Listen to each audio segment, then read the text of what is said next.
will be led by the Honorable Senator Robin Hood Padilla.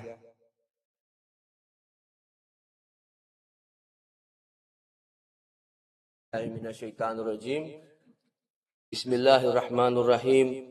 Alhamdulillahi Rabbil Alamin. Ar-Rahmanir-Rahim. Maliki Yawmiddin. Iyyaka na'budu wa iyyaka nasta'in. Ihdinas siratal mustaqim.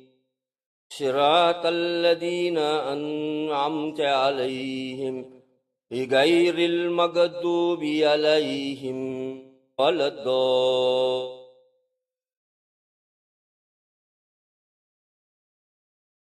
آمين. Alhamdulillah. Thank you. You may be seated.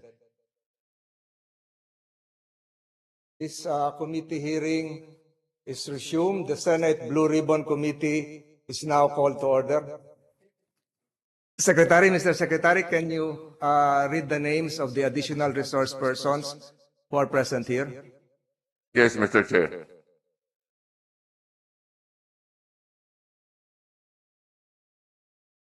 The additional resource persons are from the Department of Trade and Industry, Director Marcus Valdez, Ms. Maria Cristina Gilas, Consumer Protection Group, and Attorney Christine Joyce Alegre, Liaison Office for Legislative Affairs. And Ms. Irene Forcadilla, also of the same office, Mr. Chair. From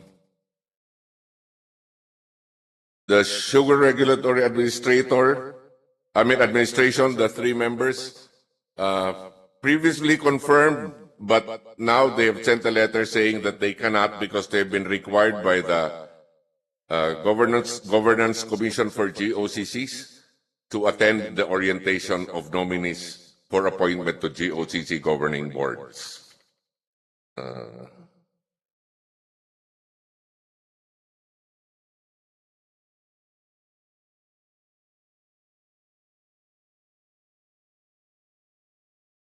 There are others?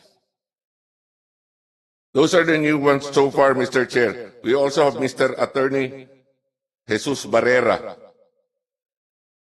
Executive Director of the Philippine Sugar Millers Association. Mr. Raymond Montinola, who is also here for the first time, National President, Confederation of Sugar Producers Association, Incorporated. From Delmax Corporation, Mr. Rodolfo de los Reyes. From San Fernando Eric Commercial Inc., Mr. Alexander Kayeng.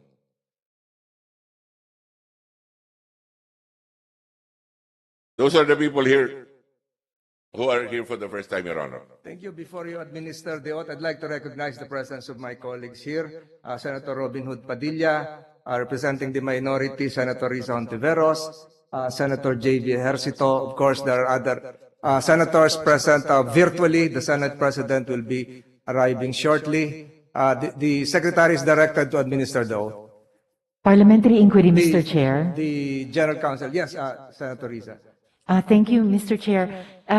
Could I just confirm, following the acknowledgement of the additional resource persons present, could I just confirm if the Executive Secretary Rodriguez is present or not? We will go into that, Senator Hontiveros. Thank you, Mr. We will Chair. just finish some administrative matters. The Vice Chair, Senator Bongo, is likewise present virtually. In the order of arrival, it was Senator Go, Senator Hontiveros, Senator Padilla, Senator Ejercito. Can you, General Counsel, can you administer the oath to the new resource persons? Please rise.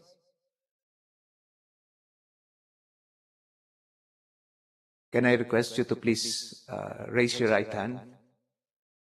Do you swear to tell and affirm the truth, the whole truth, and nothing but the truth in this proceeding? Thank you. Relative to the query of Senator Hontiveros, the committee received a letter from the Executive Secretary, Attorney Vic Rodriguez, And is the committee secretary in possession of the same?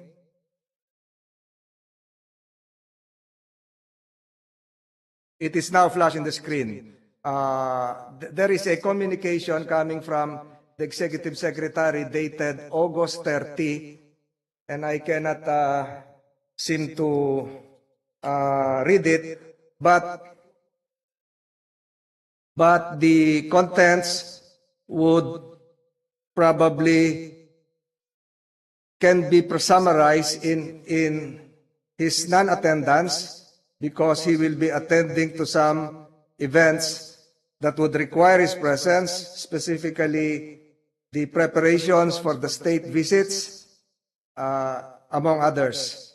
So there is a line in that communication explaining his non-attendance, Your Honor. So may I request the committee secretary to mark the letter of Executive Secretary Victor Rodriguez as Exhibit B for the Office of the President to be numbered accordingly. So directed, Comsec. Mr. Chair. Yes, Senator Ontiveros. Thank you, Mr. Chair. For the record, Mr. Chair, even if the Executive Secretary is required to be present elsewhere to make preparations for state visits of the President, pwede naman po silang humarap sa pagtatanong ng Blue Ribbon via Zoom. And unfortunately, Mr. Chair, as I had intimated to the Chair before, this will be the third time that the Executive Secretary will not be making himself available to directly answer questions from the Blue Ribbon. And that being the case, Mr. Chair, at the proper time today, this morning, I will make a motion to subpoena the ES to make himself available, what should be an ordinary process for a member of the bureaucracy vis-a-vis Congress. For the record, Mr. Chair. Thank you. The committee notes the manifestation of the good senator. Are there other manifestations coming from my colleagues here before we proceed? And the right time probably, Senator Tiveros, would be in terms of the clock of the committee. Is it midday, after lunch, before lunch, or right now? Mr. Chair. Yes, you may proceed. Mr. Chair, if we need to set the time there, siguro gagawin ko na po, Mr. Chair. If the Chair will allow, I formally move. Senator Yes, Mr. Tiveros, Chair. with your indulgence, perhaps we have to settle some administrative matters first in terms of our proceedings today. We required the presence of the Bureau of Customs. We required the presence of the Department of Trade and Industry. We required the submission of documents relative to the total updated inventory of the sugar in stock before the aborted issuance of sugar order number 4. And we required one personality from the SRA to do that. Number 4, we have to flash on the screen first, with your indulgence, Senator Tiveros, the established facts before we proceed. With your indulgence, can we do that now, Comsec? What are the established, undisputed facts so far? Nakikita niyo po ito? Nakikita rin ng mga resource persons. So, one, dahan-dahan lang. Nasa 3 kagad. 1, pakiulit, pakibalik sa 1. 1, parang iba yan. Yung last hearing. Ito yung last hearing, ano? Yan, the Executive Secretary did not appear. We acknowledge the arrival of Senator De La Rosa, one of the vice chairs, did not appear in the second hearing of the Blue Ribbon due to a cabinet meeting. Thus, Senator Pimentel and Senator Ontiveros reiterated their motions to recall the presence of the ES and answer questions of the senators. So that's a continuing manifestation. Number 2, at the start of the hearing, upon motion of Senator Ontiveros, an invitation was again issued by this committee to A.S. Rodriguez for him to attend the hearing. That is the reason for the communication which we received and which we have just marked today as an exhibit coming from the Office of the President. Number 3, can we go to number 3? Narrations from other SRI officials. I think Yusek Sebastian is here, Administrator Serapika is here, surrounding the circumstances as to the signing of SO4. Dito po merong konting issue na napag-usapan nung huling hearing. Apparently the word signals, quote-unquote, was mentioned by Yusek Sebastian. Ito po siguro yung gustong tanungin ni Senator Ontiveros and the rest of the members of some members of the committee. Ano po yung sinasabing signals? Number 4, significant inputs from Mr. Lobregat regarding the current situation. Ang sinasabi po ni Mr. Lobregat, wala naman daw pong pagkukulang ng asukal, contrary to what the Senate President said in his privilege speech. Number 5, clarification from the Bureau of Customs. Yung mga raids ng sugar were conducted as part of their visitation powers. We will be asking the Bureau of Customs today, ano po nangyari? Bakit nung sa Subic, nagkaroon ng visitation, hinold yun sa barko, napabalik naman uli yung mga customs officials. Number 6, wala na. Ito naman, can you go to that number 1 again? On July 29, a consultation meeting was held with the sugar industry stakeholders. Ako po yung magtatanong dyan. Ako po yung magtatanong dyan sa July 29. So, having laid the established facts before us, we can now proceed unless Senator Ontiveros would continue to insist on her planned motion. Mr. Chair, with all due respect, Mr. Chair, palagay ko lang po no, na yung pinaka or isang pinaka magbibigay ng stamp of finality dito sa ating mga facts established ay kung finally humarap si E.S. Rodriguez sa Blue Ribbon para sumagot ng mga tanong. Kasi arguably sila yung pinaka-importanteng resource person para maklaro na itong buong kwento ng sugar fiasco. At habang hindi sila humaharap, pangatlong beses na ito, na hindi sila haharap para sumagot sa tanong, bitin yung buong kwento. So with all due respect, Mr. Chair, I will at this moment, therefore, formally move. Yes, Mr. Chair. I was just informed through a whisper that there is now a communication being printed coming from Executive Secretary Victor Rodriguez. So with the indulgence of Senator Ontiveros, pwede ba nating mahintay kung anong laman nun, kung ano yung ipiprint? Certainly, Mr. Chair. Ngayon lang daw po itong umaga. Siguro kung mahintay nating saglit, but we don't want to waste time here. So may we ask first, with the permission of my colleagues, the gentleman who promised under oath to bring today the documents relative to the total inventory of sugar before the issuance of SO4. Sino po yon, Mr. Secretary? Tejada, a certain... Tihida. Is Attorney Tihida here? Can you take your place? Kahit saan. You're under oath, Attorney Tihida. Yes, sir. I continuing oath. Nangako ka nung huling hearing na dadalin mo yung inventaryo ng asukal. Dala niyo po ba ngayon? Yes, sir. Good morning, Your Honors. Good morning, Mr. Chair. We communicated already through an email sent to this committee, Your Honor, When was September that? 2. When was... It was dated September 2, signed by our new administrator. Although I have a copy of, I have a hard copy with me, Your Honor. Parang wala kaming kopya niyan, do we have a copy of that?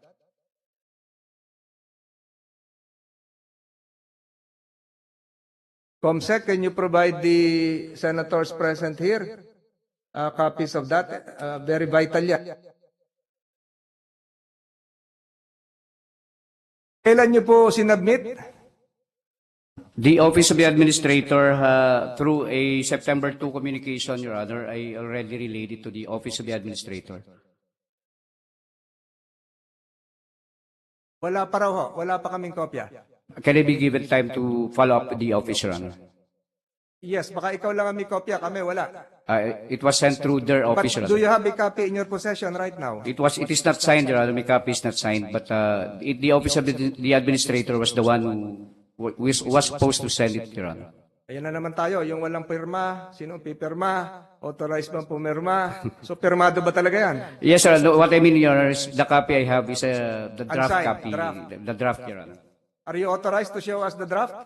Yes, Your Honor, if I can show you the draft. But it's already with my notes, but I can show it now, Your Honor, and follow up with the office, the one they sent officially. So ganito, liwanagin mo lang. Yes, sir. Ano yung total inventory natin ng sugar before SRO 4 at yung sugar inventory natin habang nakaupo ka dyan para patunayan kung merong bang pagkukulang ng asukal o wala o para patunayan din kung meron nag-hoard ng asukal.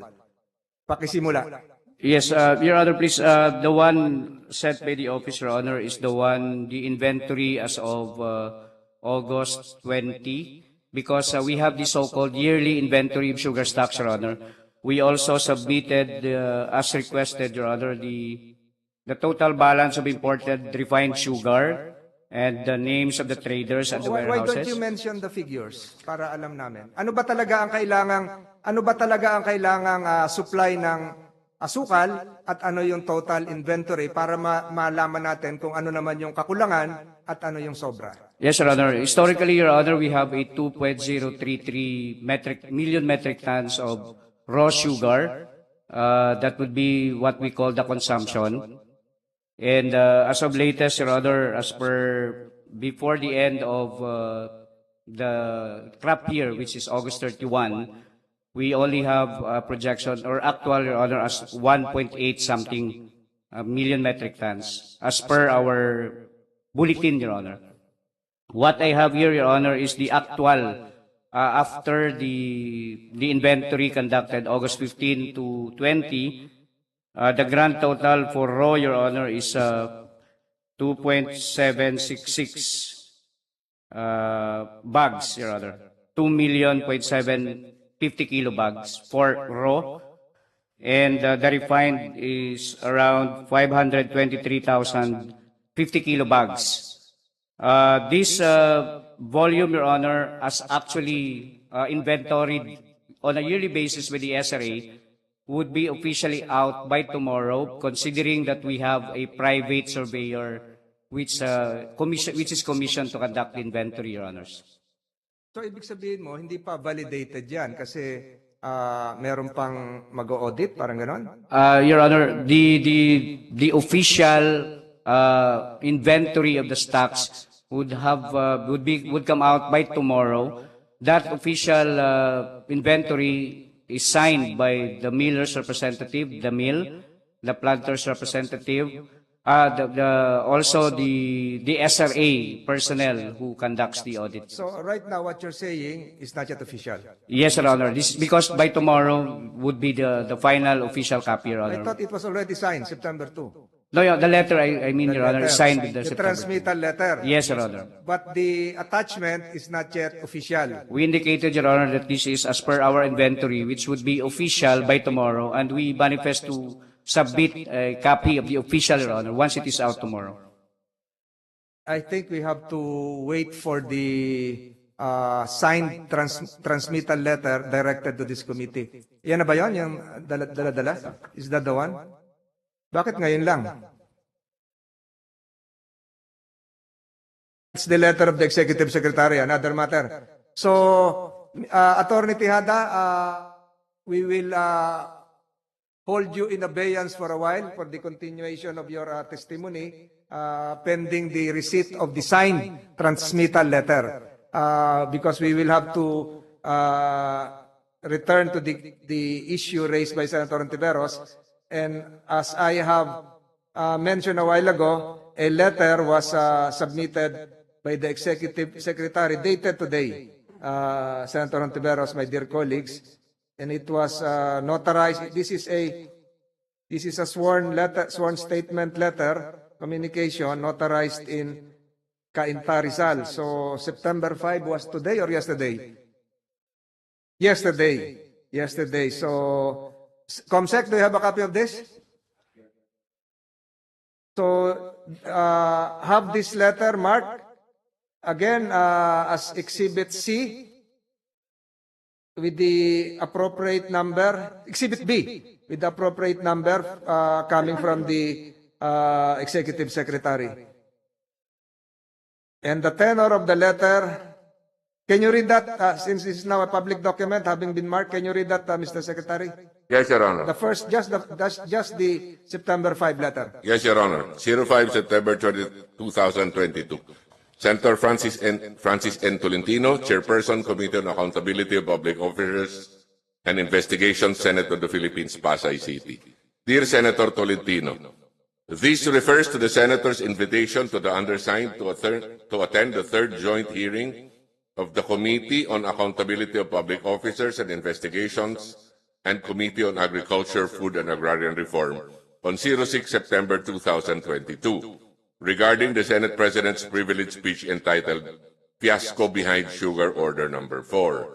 As stated in the attached letter dated 30 August 2022, I regret to inform the Senate that per instructions of President Ferdinand R. Marcos Jr., I will not be able to attend the hearings of the above-mentioned committees. However, in recognition of the mandate of the Senate and with my intention to extend all possible and necessary assistance to its members, to shed light on the matter, I would like to reiterate that the undersigned is willing to answer written inquiries directly related to the unauthorized issuance of Sugar Order Number 4. Thank you and best regards. Very truly yours, signed, Victor D. Rodriguez, Executive Secretary. Subscribed and sworn in Caita, Rizal. Thank you, Secretary. Mr. Chair. So, Senator Ontiveros, it would appear that this is a mere iteration of the attachment of the letter, the August 30 letter, previously marked as an exhibit by this committee a few minutes ago, the first letter. So this is a reiteration, Senator Ontiveros, if you will read the attached letter. Yes, Mr. Chair. Mr. Chair, may I just remind our honorable committee and the good chair, respectfully, that my motion was to invite the ES here, or at the very least to appear before the Blue Ribbon via Zoom and to answer our questions, not to answer written questions. Bakit po meron tayong isang invited resource person na in effect nagdidikta sa Blue Ribbon kung in what way siya sasagot ng mga tanong? His answers can be validated and cross-examined immediately by checking with the other resource persons who are many of them also here in person. Kaya importanteng in person po humarap si ES or at the very least via Zoom. I'd just like to note dito po sa sulat ni ES Rodriguez sa chair that he says per instructions of President Ferdinand R. Marcos Jr., I will not be able to attend the hearings of the above-mentioned committees. Concerning po ito, Mr. Chair, on what basis ini-instruct ni Presidente ang pinakamataas na opisyal ng bureaucracy na hindi dumalo sa pagdinig ng isang Senate committee, the Blue Ribbon Committee, at that? And lastly, Mr. Chair, ito nga pong sinulat ni ES Rodriguez na the undersigned is willing to answer written inquiry. So again, bakit written lang ang pagsagot nila? Bakit hindi nila nirerespeto yung imbitasyon ng Blue Ribbon since the beginning of the Blue Ribbon na pinauunlakan ng imbitasyon ng mga resource persons? If this is the case, Mr. Chair, and with the indulgence of the Chair, may I therefore now proceed to formally move to subpoena the Executive Secretary, an extraordinary step simply to secure yung presensya nila or at least yung pagharap nila live via Zoom sa Blue Ribbon to once and for all, after 3 attempts on the part of the Honorable Committee, to invite his presence. I so move, Mr. Chair.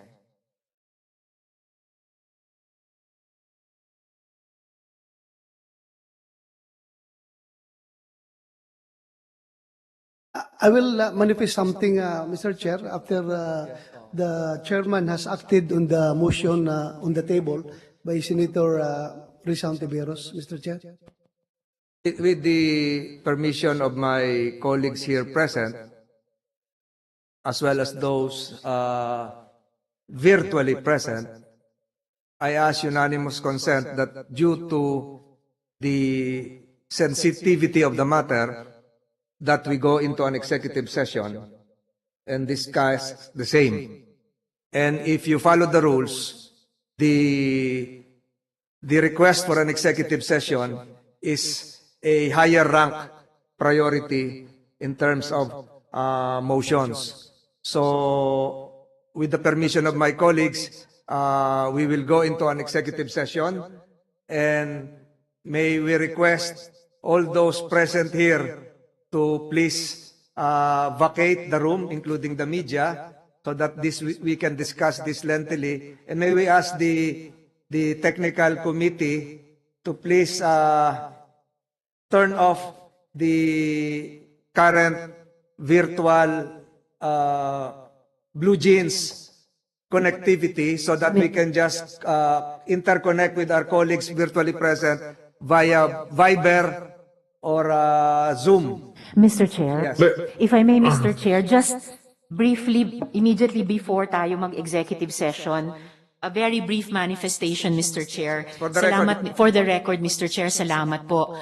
Mr. Chair, hindi naman po yata tama na si ES, who leads the bureaucracy in service of the President, government, and the people, ay ligtas at sitting pretty, habang ang matatapat na civil servants at career employees ay ginagawang fall guys. We cannot let the head of the bureaucracy get away scot-free and throw under the bus those who have constantly, persistently, quietly worked for our country. They deserve better, Mr. Chair, for the record. Mr. Chairman, Let the record Mr. Chairman. the manifestation coming from Senator Ontiveros. Senator Pimentel, I think is Yes, trying to say something. We recognize the arrival of Senator Rafi Tulfo. yes, Mr. Chairman, before you cut off the Blue Jeans connection, ako po'y disagree na kailangan pa tayo mag-executive session on the matter of issuing a subpoena to the ES. I mean, masyado naman tayong naaabala kay ES na napakasimple naman nung issue. Do not change the rules. Ang sabi natin kay ES, just appear before the Senate Blue Ribbon Committee, and you can do it by online appearance. Ano bang problema? Wherever you are in the world, yung mas mabibilis pa nga internet connection doon sa pinuntahan mo. So, yung abala po na binibigay sa atin ni ES is not worth it. I mean, it's very simple. I don't even think it's a sensitive issue na whether or not we will issue a subpoena to the Executive Secretary. I second the motion of Senator Ontiveros, and you can outvote us publicly, Mr. Chairman. Wag natin idaan sa executive session kasi number one, magdududa na tuloy ang taong bayan na meron pati ang Senate Blue Ribbon Committee meron gustong paboran. O then number two, pag hindi naman nag-appear si ES, magdududa rin ang taong bayan. Ano ba tinatago ng taong ito? Napaka mabibigat na paratang at salita, masasakit na salita ang binitawan niya dyan against the members of the SRA. Siguro naman, bigyan naman niya ng chance ang members of the Senate Blue Ribbon Committee na makapagtanong. Limited din sa sinabi niya sa kanyang testimony. So, what's the big drama? Hindi ko talaga maintindihan Mr. Chairman. So at least before ako makat off sa Blue Jeans, nasabi ko na po yung aking saloobin. Salamat po, Yes, Mr. Chairman. we note with appreciation the manifestation coming from Senator Pimentel, but just the same, para nawala na siya, nandun pa. We'd like to assure the distinguished gentleman from Cagayan de Oro that this will not take too much of our time. We have a procedure here that probably would satisfy the gentleman from Cagayan de Oro as well as the general public. So, Your Honor, just please bear with us. Tatapusin po natin to. It will not take more than 20 minutes. In terms of the disconnectivity, we will try to link you with the Viber. Kasi po, marami ring nakakonect dito na not members of the Senate Blue Ribbon Committee. Ang dami pong mga staff, ang dami pong nandyan po sa Blue Jeans ngayon. So, Mr. Chair? yes. Just for the record, Mr. Chair, and with the indulgence of the Vice Chair de la Rosa, to thank you to the minority leader and to note, Mr. Chair, that the minority leader has seconded my motion to subpoena the ES to appear before the Blue Ribbon. Yes, For yes. the record, Mr. I Chair. note that, but seconding it would lead to discussions and debate. And then debate would lead to perhaps a division of the House. And before and after a division of the House, we will have a ruling. So we intend to do that in an executive session. I assure the distinguished lady from Panay that this will be swift. Gusto ko lang na tayo muna yon nandito. At alam po siguro ni Senator De La Rosa yan. Yes, Mr. Chair, thank you. With due respect to our minority leader, Senator Coco Pimentel, please do not doubt our integrity when we conduct our executive session because kasama namin dito si Deputy Minority Leader, si Senator Risa Ontiveros. So wala pong mangyayaring milagro dito sa gagawin naming executive session, Your Honor, Minority Leader. And kahit na siguro sabihin mo na you are with the minority bloc, we are with the majority bloc, but siguro tayo ay nagkaisa. We are in unison when we say that we want to preserve the integrity of the Senate as an institution. Your Honor, Minority Leader. So huwag po kayo mag-alala. Very quick lang ito. Purely administrative lang itong gagawin ni chairman natin. And andito po kami. Magkaisa tayo. Hindi pa tayo magkakahiwalay dito pag gusto nating respetuhin yung ating Senado as the last bastion of democracy. Magkaisa po tayo dito. Whether minority ka or majority kami, magkaisa tayo. Kaya huwag po kayo mag-alala. For the benefit of the viewing public, we will do this with utmost sincerity and loyalty to our people. That's all, Mr. Chairman. Mr. Chairman, can I react? Give me time to react, Mr. Chairman. Well, Yes, una sa lahat, hindi ko pinagdududahan ang Senate Blue Ribbon Committee. Kilala ko naman ang mga members niyan, kayo, led by our very able and very straightforward and strict chairman. Ang sinasabi ko po, yung image natin sa publiko na napakasimpleng issue ay meron tayong gagawing mga proseso in executive session for such a very simple issue.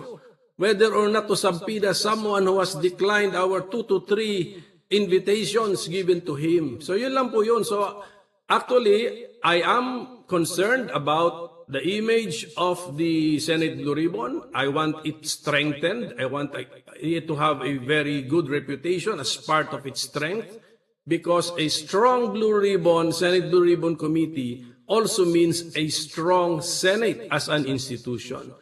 So kasama niyo po ako dyan sa pagpapalakas ng reputasyon at paggalang sa Senate Blue Ribbon Committee and sa buong Senado. Kahit na ako po ay nasa minority, kaya nga kami ang nag-check sa inyo na maybe take a second look on some of your decisions na baka naman mas makabuti na hindi na natin gawin. So yun lang po yung aking punto kanina na para tayong parang ang nagsusulat ng script natin si ES, wag tayong kumagat na si ES na ang nagsusulat na sa script natin. Senator Pimentel, may I ask the committee secretary to delete that last phrase from the records? I think that is an affront to what the chairman is doing right now. Senator Pimentel, rest assured that what we are doing will be transparent and to the best interest not just of the Blue Ribbon, the Senate, but the Filipino people as well. Pagbigyan nyo na kami dito, sa ano lang to,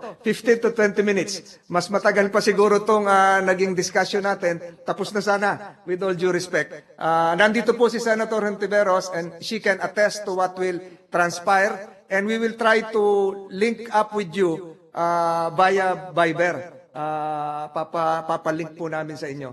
Pati yung mga ilang mga colleagues natin. So this will be swift as Senator Pimentel. Just bear with us.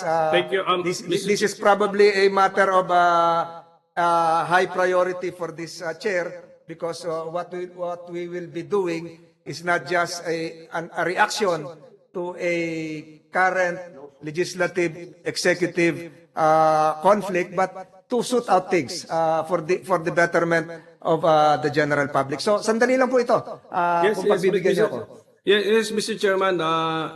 I have full trust and confidence in our chairman. For the record, baka naman na misinterpret niyo yung sinabi ko. We have a very able chairman. I fully trust our chairman. Sige po, Mr. Chairman, I will just await the Viber connection. Kasi had I known na mag-executive session tayo, I would have been there. Thank you. Thank you, Senator Pimentel. Again, I ask the personalities present in the room with the assistance of the OSAA to please leave the hall for a few minutes, including the members of the media. And I ask the members of the media to please turn off your camera or even your sensitive recording devices. Committee to deal with this matter on an executive session. OSAA, can you assist us, Sergeant at Arms?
in an executive session following the rules, specifically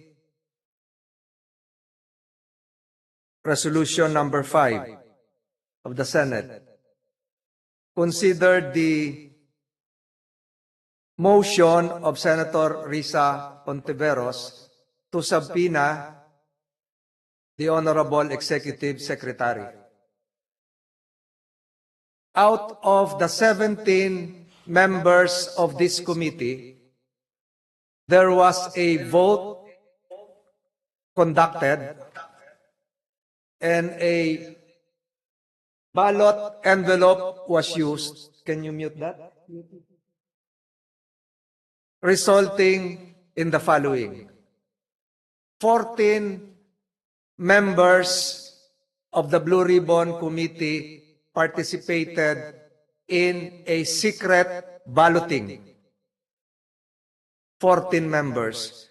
Out of the 14 members, Mr. Secretary, take note, out of the 14 members, 11 members of the Senate Blue Ribbon Committee voted to subpoena Executive Secretary Victor Rodriguez.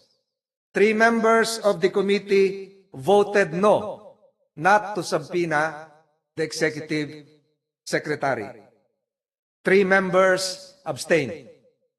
So following a vote of 11 in the affirmative, 4 in the negative, and 3 in the negative, and 3 abstention, the committee secretary, pursuant to Section 17 of Resolution number 5, as amended, of the Philippine Senate, is hereby directed to issue a subpoena to be signed by the chairman and to be approved by the Senate President and to be served to the Executive Secretary immediately to require his presence and to answer questions coming from the members of the Blue Ribbon Committee. The Secretary is so ordered. Salamat po, Mr. Chair. Mr. sa buong Secretary, komite. with the permission of Senator Ontiveros, Mr. Secretary, can you please take note of this? And this probably will be the contents of the subpoena to Executive Secretary Victor Rodriguez, JP Laurel Street, Office of the President, Manila. Greetings. Pursuant to lawful authority, you are hereby commanded to appear before the Senate Blue Ribbon Committee of the Philippine Senate on Thursday, that would be September 8, at 10 o'clock in the morning. Philippine Senate, Pasay City, then and there to testify what you may know relative to the subject matter under consideration by the Blue Ribbon Committee pursuant to the privileged speech of the Senate President, the Honorable Juan Miguel Zubiri, and Executive Order number 18, the SRA law, and the SIDA law of 2015, and to produce documents relative to said matters. Hence, fail not, as you will answer your default under pains and penalties in such cases made and provided. To the Sergeant at Arms, you are hereby directed to serve and return, given under my hand by order of the Senate Blue Ribbon Committee, this 6th day of September in the year of our Lord, 2022. So ordered. Senator Ontiveros? No, Mr. Chair, I was simply going to thank the good chair and the Blue Ribbon Committee for our action on my motion duly seconded by the minority leader. Salamat po, Mr. Chair. Any other matters? Can we now proceed to the other matters to be tackled today? May we request as requested by Senator J.B. Ejercito, may we request the Bureau of Customs to be seated? May we request the Department of Trade and Industry as requested by Senator De La Rosa to be seated? May we request the representatives coming from the private sector to be likewise to be seated? We start again with the testimony, aborted testimony of Attorney Tejada. Napirmahan na ho yung sinasabi nyo, sir? Your Honor, Mr. Chair, the one I had confirmed with the Office of the Administrator, they sent the signed communication September 2, Your Honor. So do we have that in our possession right now? Wala pa rin? Wala pa rin daw, sir. Can you communicate with your head office where the letter is right now? I did, Your Honor, but I'll do another follow-up, Your Honor. So while waiting for that, can we proceed with the DTI? Senator De La Rosa has some questions to be addressed to the DTI representatives here. Where is the DTI? Saan po yung DTI?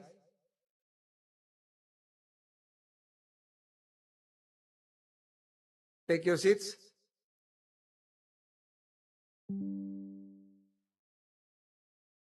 There are 3 DTI representatives here, supposed to be. Have you taken your oath? Tapos na, no? Please state a short, brief circumstances concerning your... You be seated. Pakiupo. Mr. Chair, good morning. Director Marcos Valdez of the Consumer Policy and Advocacy Bureau of the Consumer Protection Group, DTI. Senator De La Rosa, your witness. Thank you, Mr. Chair. Good morning, Director. Director, you have the rank of Director? Yes, Mr. Chair. Thank you. My first question is, sa mga naganap na raid ng warehouse, na mga warehouses na naglalaman ng sugar, mayroon na ba na nakasuhan ng violation of the Price Act on illegal acts of price manipulation through hoarding? Kung meron man, please give us an update sa status ng mga kaso na yon. Thank you, Mr. Chair. The Consumer Protection Group is part of the sub-task group on economic intelligence that's working only with the Department of Agriculture. And I am aware that last August 26 and August 18, there were raids conducted on sugar warehouses, but it appears that based on the documents that I have with me, the cases have yet to be filed on these instances, Mr. Chair. Say again, for the record, there are no cases filed? Few minutes, Mr. Chair.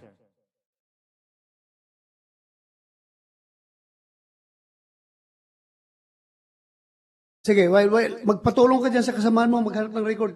While looking for the answers to that question, sagutin mo na lang ito. During itong mga raids na ginawa ng customs, raids or visitations, as they call it, nag-coordinate ba sila sa inyo? Kasama ba kayo sa mga raids na ginawa ng custom? Itong latest lang, pertaining to raids on sugar warehouses.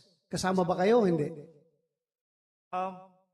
For my personal knowledge, Mr. Chair, I cannot answer that because my bureau is the Consumer Policy Advocacy Bureau, Mr. Chair.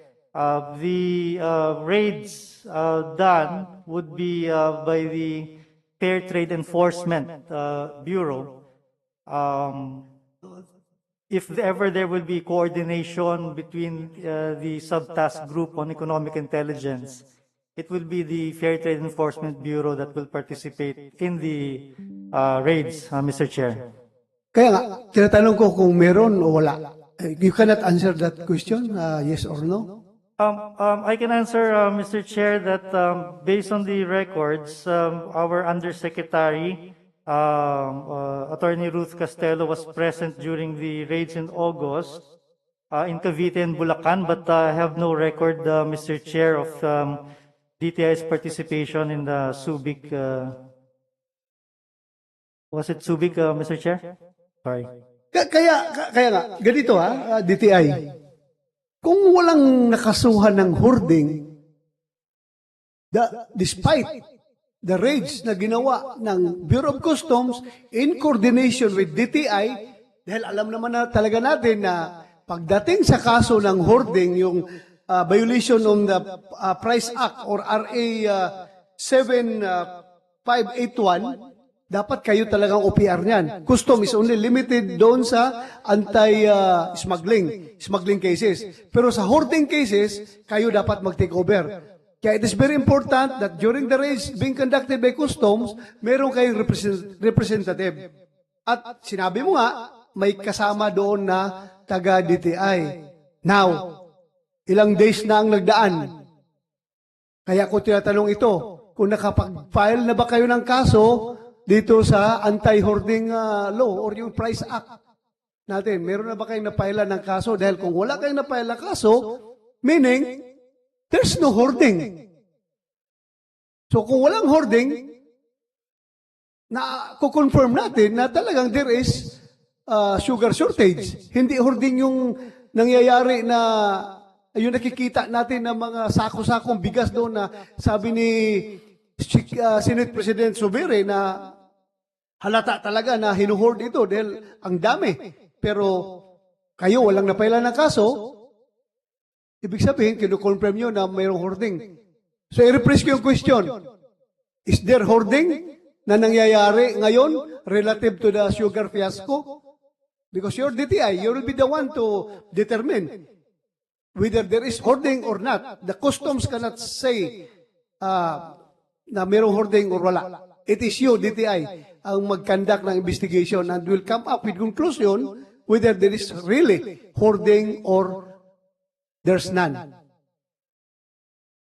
Thank you, Mr. Chair. Let me clarify, Mr. Chair, that under the Price Act, there are a number of implementing agencies. For the agricultural products, it would be the Department of Agriculture. For medicines and medical devices, it's the Department of Health. For forest products, it's the DNR. And all other products that are not under the jurisdiction of those I mentioned will be under the DTI. So in this case, Mr. Chair, if the product in question is the sugar, then it's under the Department of Agriculture's jurisdiction to file cases for hoarding, Mr. Chair. Are you sure? Ganun ang nangyayari? Yes, Mr. Chair. It's under... Ako, hindi ako bugado pero I would like to advise you to go back to this law. Basahin niyo kung sinong OPR nito. Sinong Office of Primary Responsibility when it comes to hoarding. Tingnan mo. It's very clear na DTI ang sinasabi dito. Kayo palagi ang tinuturo sa batas pagdating sa hoarding. This is price manipulation. Price manipulation ito. So this is your area. Dapat kayo ang magsabi nito. Anyway, kung hindi mo masagot yan, tanungin ko na lang yung DA. Ang DA ba kasama sa raid nito ng customs? The Department of Agriculture, Representative President, or former Undersecretary Sebastian, since you can be seated here, since you declared during the last hearing that you're not yet resigned or terminated from the Department of Agriculture but merely suspended, you're still part of the Department of Agriculture as an Undersecretary. Can you answer? I've been preventively suspended, Your Honor, so I've not been able to go to the office since that time. Yes, but what the good senator is asking is the role of the DA.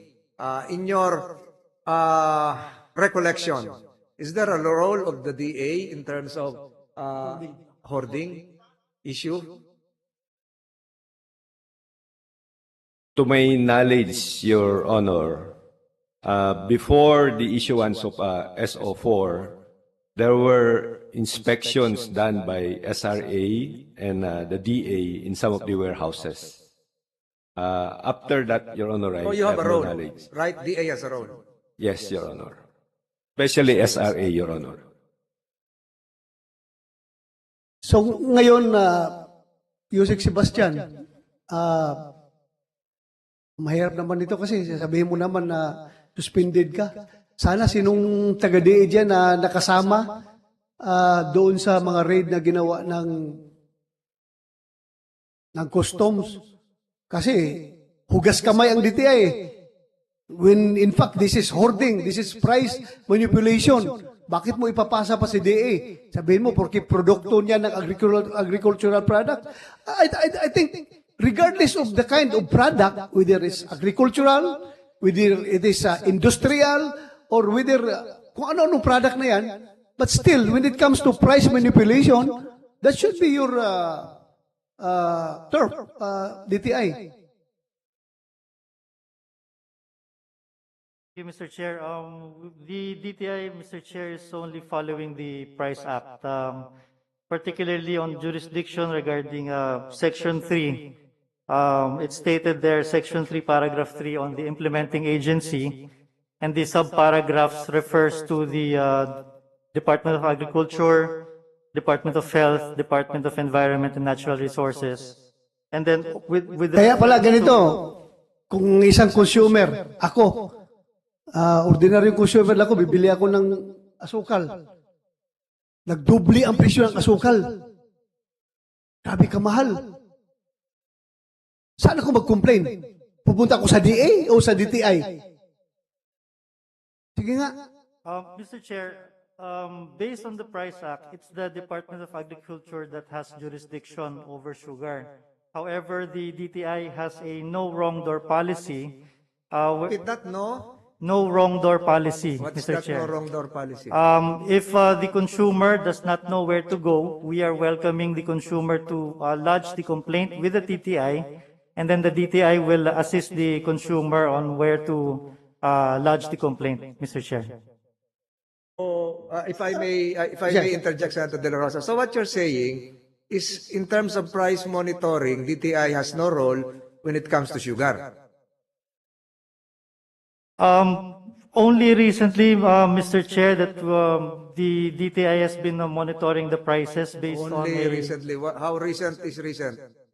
based on a directive, Mr. Chair, from the Office of the President. So DTI talaga. Presyo eh.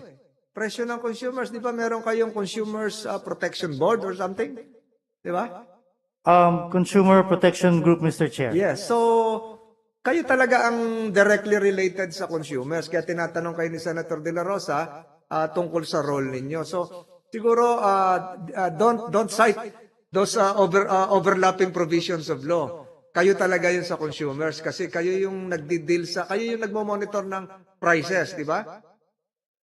Yes, Mr. Chair, we monitor prices on basic necessities and prime Di ba commodities. basic necessity ang sugar? That are not within the jurisdiction of the other implementing agencies of the Price Act, Mr. Chair. Mr. Chair, So, quick follow-up with the indulgence of Vice Chair Yes, De La recognize Rosa. Senator Taver. Salamat, Mr. Chair. Salamat, Senator De La Rosa. Director Valdez, quick follow-up lang po dun sa line of questioning ni Vice Chair De La Rosa. In fact po, may kausap ako recently na dating gobernador sa isang probinsya. Sabi niya, bakit nung gobernador ako, ang DTI would always be breathing down my neck. Minsan lang may tumaas sa SRP ang isang produkto, kahit asukal, tatanungin na ako, bakit ganyan? So nagtataka rin siya, In line with the questioning of Vice Chair De La Rosa, bakit habang tumataas yung presyo ng asukal, ang tahimik ng DTI? Yun lang po, Mr. Chair. Salamat, Vice Chair De La Rosa. Yes, thank you, Mr. Chair. Ito bibigyan kita ng on March 19, 2020, the then DTI Secretary Ramon Lopez issued Memorandum Circular Number 20-07 entitled Anti-Hoarding and Anti-Panic Buying in relation to the Price Act. So, ano ngayon? Paano? Matagal ka na sa DTI? Since June of 2021, Mr. Chair. Tagal na. So inabot mo tong order na to. That you are aware of this? That was before I assumed office, Let Mr. me Chair. let me reiterate that you're under oath. Yes, Mr. Chair. So kung iba yung sagot mo kanina, iba yung sagot mo ngayon, itama mo na ngayon. Mr. Chair, the anti-panic buying and anti-hoarding circular issued by the DTI was to assist the Department of Health with regard to the purchasing of the alcohol products, the face masks during the pandemic, Mr. Chair. It was only an assistance. Alam mo, Mr. Chair, this is a very sad reality na nangyayari sa ating gobyerno. Particularly DTI. Klaruhin ko na lang sa inyo. Alam mo yung Chief PNP ako, itong issue about firecrackers, which according to law, ito'y dapat regulated by the Firearms and Explosives Office of the PNP. And yet, itong DTI, nakikialam. Gusto nilang mag-inspect doon sa mga pagpanahon ng Pasko, nag-inspect sila doon sa mga firecrackers. Dahil nga, firecrackers daw is within the turf pa daw ng DTI. Dahil pagdating sa market, pricing na naman ang pag-usapan, dapat makialam ang DTI. Ngayon, itong ano sabi mo kayo na? Basic necessity. Basic necessity na sugar. Sugar ito, basic necessity. Talagang lahat ng tao nangangailangan ng sugar, kahit na diabetic ka or hindi, talagang walang lasa yung pagkain kung walang sugar. Basic necessity. Itong firecrackers and pyrotechnics, hindi ito basic necessity.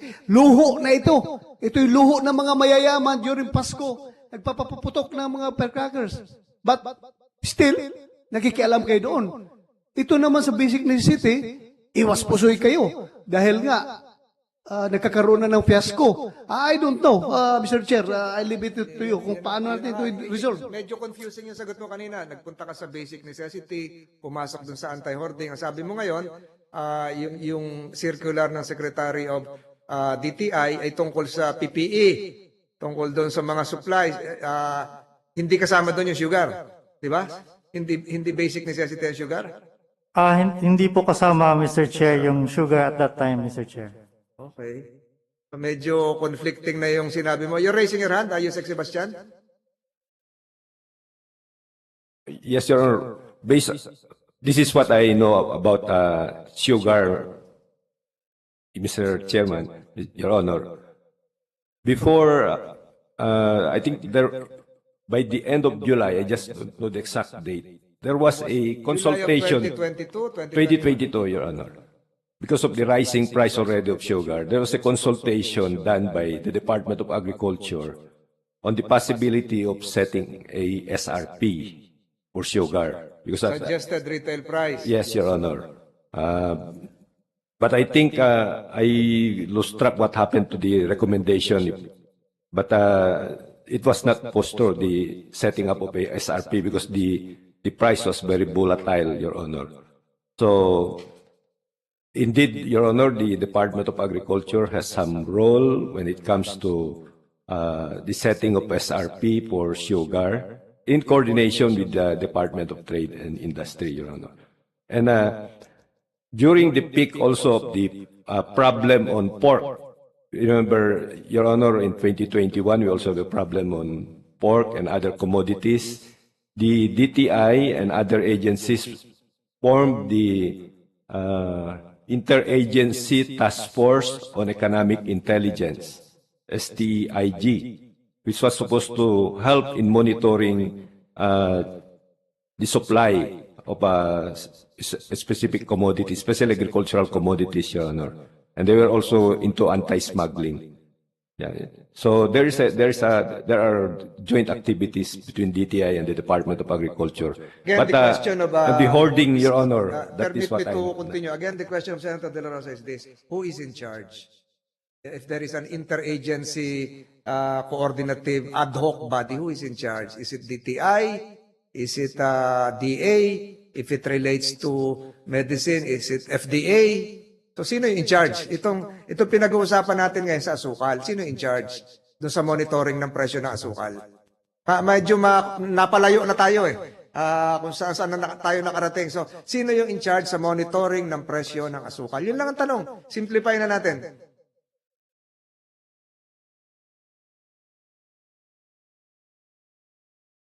That would be, to my knowledge, Your Honor, that will be the Department of Agriculture, SRA, and DTI, Your Honor. So pag ulitin ko ulit, pag interagency, sino yung pinaka-head noong coordinative body na yon? Yung tatlo. SRA is part of DA. So you have now DTI and DA. O isa na lang. Sino in charge doon? Sino nagpipreside sa meeting noon? Hindi naman pwedeng sabay-sabay yung nagpipreside. DA or DTI? Jack and Poy na lang. Alam mo, Your Honor, siguro kaya na mamayagpag itong mga negosyante na unscrupulous businessmen dahil malabo itong ating law enforcement agencies kung sino talagang in charge dito, sino magpapail ng kaso nito. Kaya siguro wala pang napailan ng kaso hanggang ngayon. Katagal na nitong batas na ito. Ewan ko lang kung may napailan ng kaso, mamaya maghingi tayo ng data from DTI.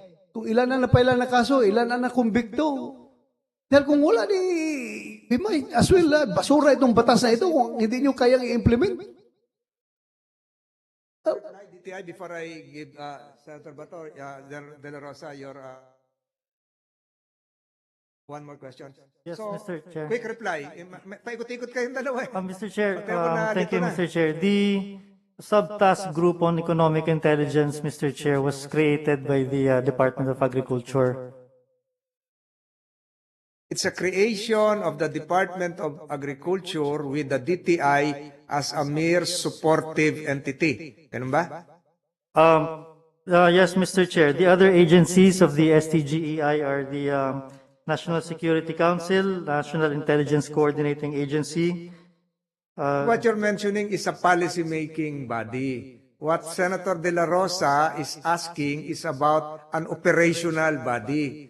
It's an Who is in operation- charge? Who is going to the different supermarkets? Who is going to the different tiangge, palengke, etc., etc. Hindi yung sa boardroom. Yes, Mr. Chair. The STGEI is an operating body. It's headed by the Department of Agriculture, and all reports are drafted under the authority of the Department of Agriculture, Mr. Chair. Department of Agriculture, raid, filing of cases, monitoring, etc., etc. Yes, Mr. Chair. The Department of Trade and Industry only assists the Yusek Department of... Sebastian, kayo pala. Kayo raw, sabi ni DTI. As far as the STEIG, Your Honor, that is correct.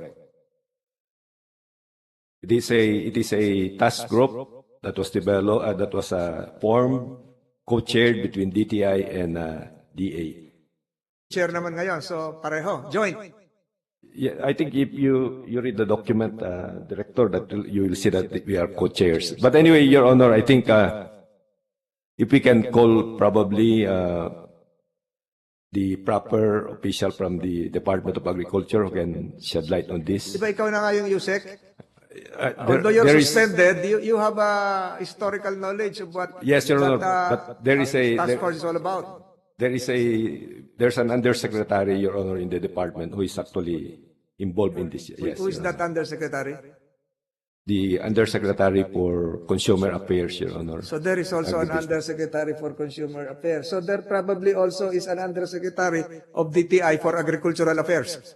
No, Your Honor, I think the DTI is Yusek Castello, and on the part of DA, it was Asek Lasiste who was working with Yusek Castello, Your Honor. Taken too much time here. Crisscrossing, overlapping functions.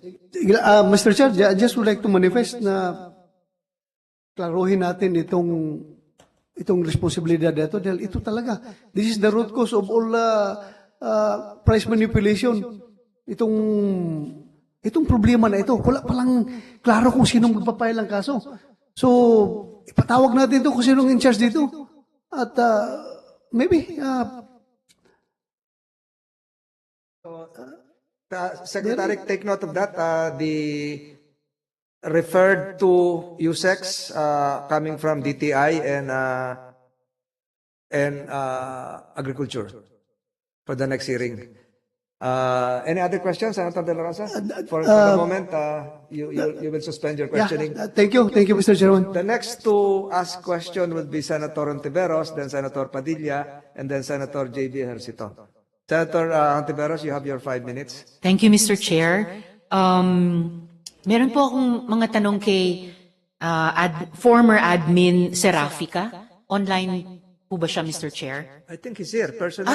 He's here personally. Administrator Serafica? Wala daw po sila, Mr. Chair. I think he's online, Chair. Mr. Chair. Mr. Chair, good morning. Naririnig namin. Nasaan po kayo ngayon? In my residence, Mr. Chair, because I tested positive yesterday after my RT-PCR. Oh, we're sorry to hear that because the 3 other officials of SRA also COVID positive. Sana magaling na sila. Oh, so Senator Ontiveros, you have the floor. Thank you, Mr. Chair. Magandang umaga po, former admin Serafica, at sana gumaling po kayo agad. Mr. Chair, I have a copy of your supplemental affidavit, former admin Serafica, and I turn your attention to page 3, item number 5 of this supplemental affidavit. May I read this to you as the basis of my questions? Quote, on the basis of the historical data and projections of SRA and recommendations of stakeholders received only on 2 August 2022 to 3 August 2022, on 4 August 2022 meeting with His Excellency President Marcos and Executive Secretary Aurelio Gerardo Valderrama Jr., after the instruction to import was reiterated by His Excellency, it was recommended that 300,000 metric tons of sugar should be imported. Close quote. Una po, former admin Serafica, do you confirm this statement? Yes, Your Honor, I confirm my statement. All right. Thank you. Yung statement po, that particular phrase in the statement na it was recommended that 300,000 metric tons of sugar should be imported. Sino po yung nag-recommend nun? Actually, Madam, Your Honor, Yes. it was based on the recommendations of the stakeholders. All right. The recommendations of almost stakeholders that submitted the recommendation as an offshoot of the July 29 stakeholders or farmers, millers, and refiners stakeholders meeting. So, based po dun sa July 29 meeting, in the following days, humingi kayo ng recommendation sa stakeholders. And you're telling the Blue Ribbon Committee this morning na base dun sa mga recommendation nung sabi nyo almost all the stakeholders, 300,000 metric tons of sugar were recommended to be imported. Yes, Your Honor. All right. And then, so in that,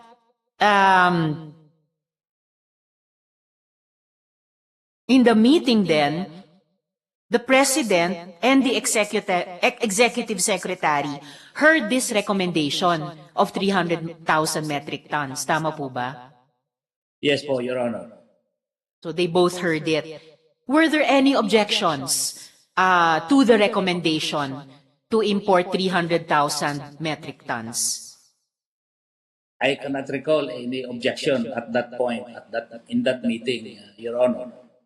So you cannot recall, there were no objections as far as you can recall to that recommendation of 300,000 metric tons to be imported. So again, you confirm that, and I quote the affidavit, there was an instruction to import from the President. The instructions was to submit an import plan, Your Honor. And in the language of SRA, Your Honor, an import plan is an import program in the form of a draft sugar order.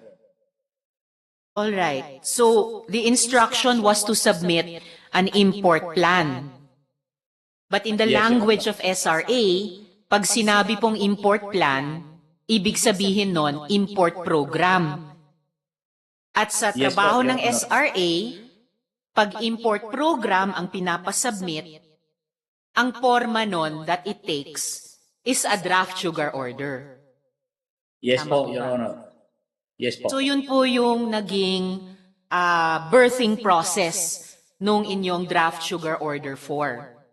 That's correct, Your Honor. Opo, na nag-instruct si Presidente mag-submit ng import plan na ibig sabihin sa SRA ay import program na ang forma nun is the draft sugar order number 4 eventually.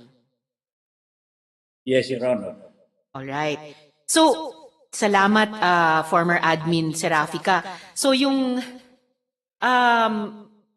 and were there other matters discussed dun po sa pulong? Actually, in that online meeting with the President,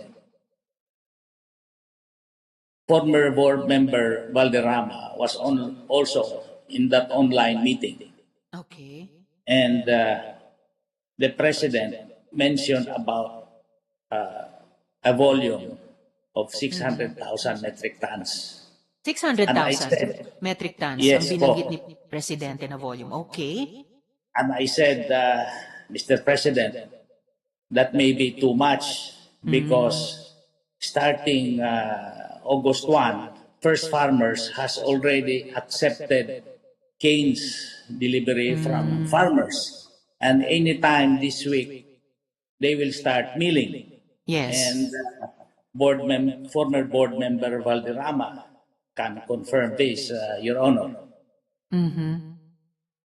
So there were at least a couple of other matters na diniscuss na kasama si former board member Valderrama. Yung 600,000 metric tons na volume na nasa isip ni Presidente noon, pero sinabi nyo sa kanila, that's too much. And pangalawa, yes, Mr. Chair. For the record, surprisingly, the figure 600,000, ngayon lang lumabas yan. Ngayon din lang lumabas yung online meeting. Ang dami na natin hearing dito, Mr. Serapika. Marami kang bagong nilalabas ngayon na wala naman dati sa former testimony mo and your sworn statements. The figure 600,000, this is the first time I've heard of that. The online meeting, this is the first time I've heard of that. So, why were this not disclosed during your previous appearances here? Especially your first appearance when we summoned you from your residence in Parañaque. Bakit hindi lumabas yan? Ayun, voluntarily mong dinidisclose. Thank you, Senator Ontiveros. Thank you, Mr. Chair. In my original sworn statement, section 4.2, Your Honor, the instruction to prepare the sugar importation plan was reiterated during the August 4, 2022 meeting. I was referring to the figures of 600,000. And the word online. Ngayon lang lumabas yun. Well, that meeting, Your Honor, was online. Pero ngayon hindi mo With the sinabi President dati on yan. August 4. Kasi ganito yan, my speculation is this. For you to be able to escape further scrutiny, would be, the easiest way would be to allege that you were with the president, that the president instructed you. So you probably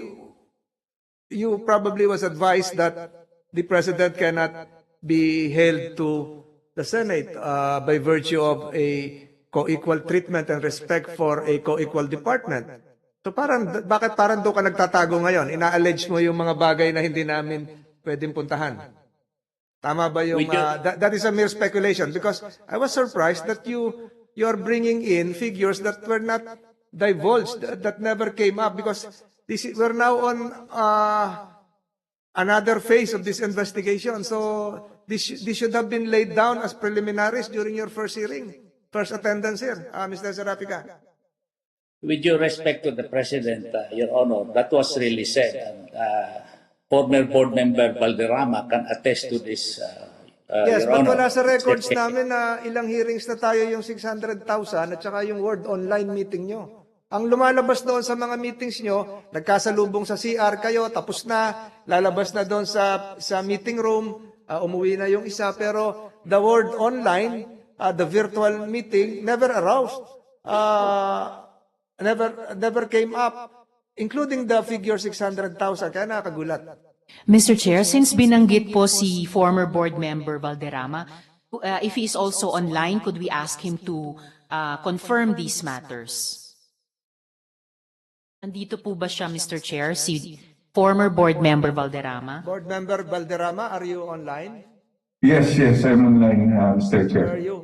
Where are you? Are you?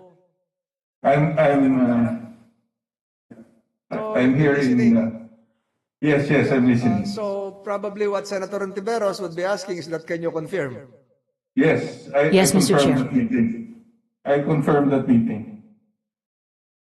So you confirm, former board member Valderrama, that at that time, there was a volume of 600,000 metric tons in the mind of the President, but sinabihan niyo po sila sa meeting na yon na baka masyadong marami.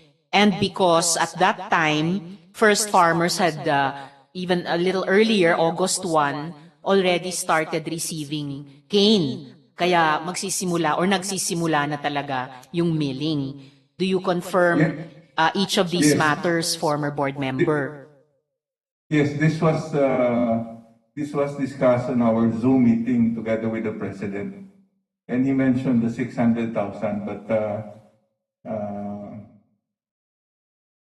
Mr. Former Administrator Serapica said that it might be too much because the milling season was about to open.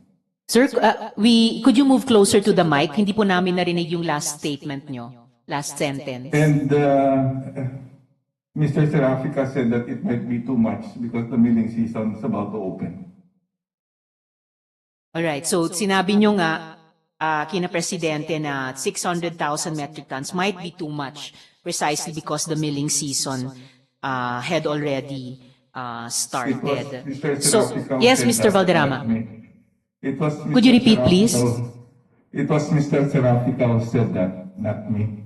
But I was listening to the conversation.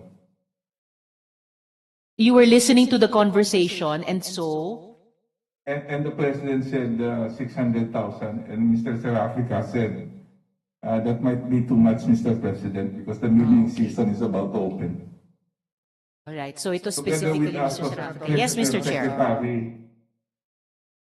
Yes, Mr. Valderrama, let me continue. What you are now saying is that you are affirming what Mr. Serapica just mentioned. But for the record, these statements coming from Mr. Serapica right now are culled from a new sworn statement which he just issued September 2, 2022. So all of these items were not part of his original testimony before this committee. So we now have a 26-page sworn statement putting in some details previously not divulged and coming up with some details that afterthought probably might not be the appropriate word, that would try to link some dots. So I still doubt again the veracity of the contents of all of this. So I remind you, Mr. Serafica, you're under oath, and this is again a sworn statement, perjury as a price. There are some details here that were not divulged during your first testimony, so I reserve my comment when we scrutinize the details of this document. You may proceed, Senator. Thank you, Mr. Chair. For the record, indeed, as the good chair said, former Administrator Serafica submitted this document September 2, so more than half a week ago. It is in the form of it is a supplemental affidavit. So for one, as one of the members of the Blue Ribbon, I would like to express my appreciation to former Administrator Serafica for submitting a formal legal document to the committee para mas matimbang namin at kung ano yung mga facts nitong buong kwentong ito. And with due respect also, the Executive Secretary also did not disclose the August 4 meeting in his initial presentation to the Blue Ribbon committee. Wala dun sa record ni ES saying na nasa August 4 meeting si Presidente. And lastly, on this particular point, Mr. Chair, for the record, two resource persons have confirmed so far that volume of 600,000 metric tons, but it was advised at that meeting by the SRA, particularly by former Administrator Serafica, that might be too big a volume, Mr. Chair. So just to return momentarily to former Admin Serafica, I hope, however, former board member Valderrama, you will stay online with the committee. Former Administrator Serafica, so the big question, sir, why this messy fiasco kahit wala naman palang objection sa proposal ng 300,000 metric tons? Batay sa rekomendasyon ng mga stakeholders, wala namang objections dun sa August 4 meeting. So bakit nagkagulo-gulo, naging fiasco pa ito? And despite the instruction to import given by the President, dahil sabi nila mag-draft kayo ng importation plan, na ibig sabihin sa SRA, mag-draft kayo ng importation program, na ibig sabihin mag-draft kayo ng sugar order. So, I suppose, Mr. Chair, dear colleagues, ito nga po yung mga tanong na kailangan pang dagdag na sagutin ni Executive Secretary. And just a brief manifestation, Mr. Chair, in my last 10 minutes, no? In my last minute, I guess, Mr. Chair. In my last 30 seconds, Mr. Chair. Even if we are disappointed that the Executive Secretary hasn't shown up yet, we're very happy that the committee will go that extra mile by subpoenaing him to appear. I believe, with all due respect, we now hold information on at least 3 things, at baka ito na po siguro ang itinatago ni ES Rodriguez. Una, na nagkaroon pala ng pangalawang pulong sa araw ng August 4 sa hapon, na sinadya nang hindi binanggit sa binasa niyang salaysay sa atin dito sa Blue Ribbon Committee. Pangalawa, sa pulong na iyon, yung pangalawang pulong noong August 4, bago isinapinal at pirmahan ang Sugar Order number 4, kung saan naroon sina Presidente, Executive Secretary, dating Board Member Valderrama at dating Administrator Serafica, ay muling iginiit ni Pangulo na kailangang madaliin na ang importasyon ng asukal. At pangatlo, sa inilihim na pulong na ito ay ipinaliwanag pala ng SRA kay Presidente na sa ilalabas na import plan or import program o sugar order ay 300,000 metric tons lamang ang kailangan sa halip na 600,000 metric tons na naunang inakala ni Presidente sa August 4 na pulong na ito. So inaasahan po natin, Mr. Chair, na isusulat na report ng Blue Ribbon Committee ay hindi sana makaligtaan ang itinagong impormasyong ito ni Executive Secretary. Kasalanan po nila kung hanggang sa araw na ito, kailangan pang magsabi na po tayo na para harapin ang mga tanong at mga bagong naisiwalat sa hearing na ito ng Blue Ribbon Committee. Maraming salamat po sa resource persons at Mr. Chair. Thank you, Senator Ontiveros. Before we allow Senator Padilla, I think he's not here, and then followed by Senator Ejercito, with the indulgence of Senator Ejercito, who will be next in line. I have a question coming from the supplemental affidavit of Mr. Serafica. Apparently, this supplemental affidavit that we have now answered some queries brought about by the testimonies of various resource persons, specifically Mr. Manuel Lamata, who is here, I think. Yes. Can you be seated, sir? I think you just came from an executive checkup. Are you okay now? Yes. In Mr. Serafica's second affidavit, executed September 2, he alleged on if he can be shown a copy, Comsec, can we show number 29, page 11, of the supplemental affidavit? Can we show it to Mr. Lamata? And I'd like to quote this. Number 29, more so, there is no truth to the allegation of Mr. Lamata that it was made to appear that 300,000 metric tons was already approved by the President so as to render the group with no other choice but to agree. The said recommendation only came during the August 4, 2022 meeting, and all recommendations of the stakeholders were in. It is clear from the transcript of the July 29, 2022 meeting with the stakeholders that there was no mention to that effect. Are you aware of this? You're not aware of the supplemental affidavit, but there is now a concrete rebuttal of what you said, that you lied before the committee. That is what Mr. Serafica is saying, that there is no truth to your allegation, Mr. Lamata. Can you expound on this? Sino ba nagsasabi ng totoo? Good morning, Your Honors. Good morning, sir. Well, my best friend is saying a lie. Your best friend?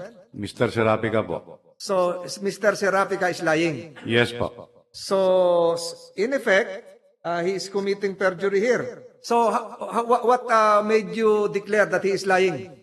Okay, pinakalat nila po, especially Mr. Serafica, to the other federations, that there is a shortage. Tatlong phrases yun eh.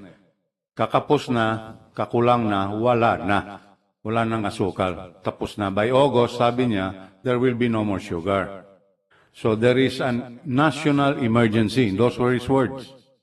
And he asked all of us stakeholders to submit a resolution, which I signed.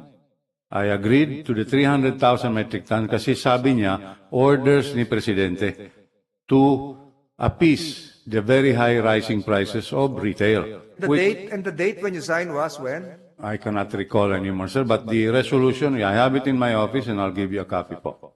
Please do that. We'll have that part of the records of this hearing. Yes, so, you may continue.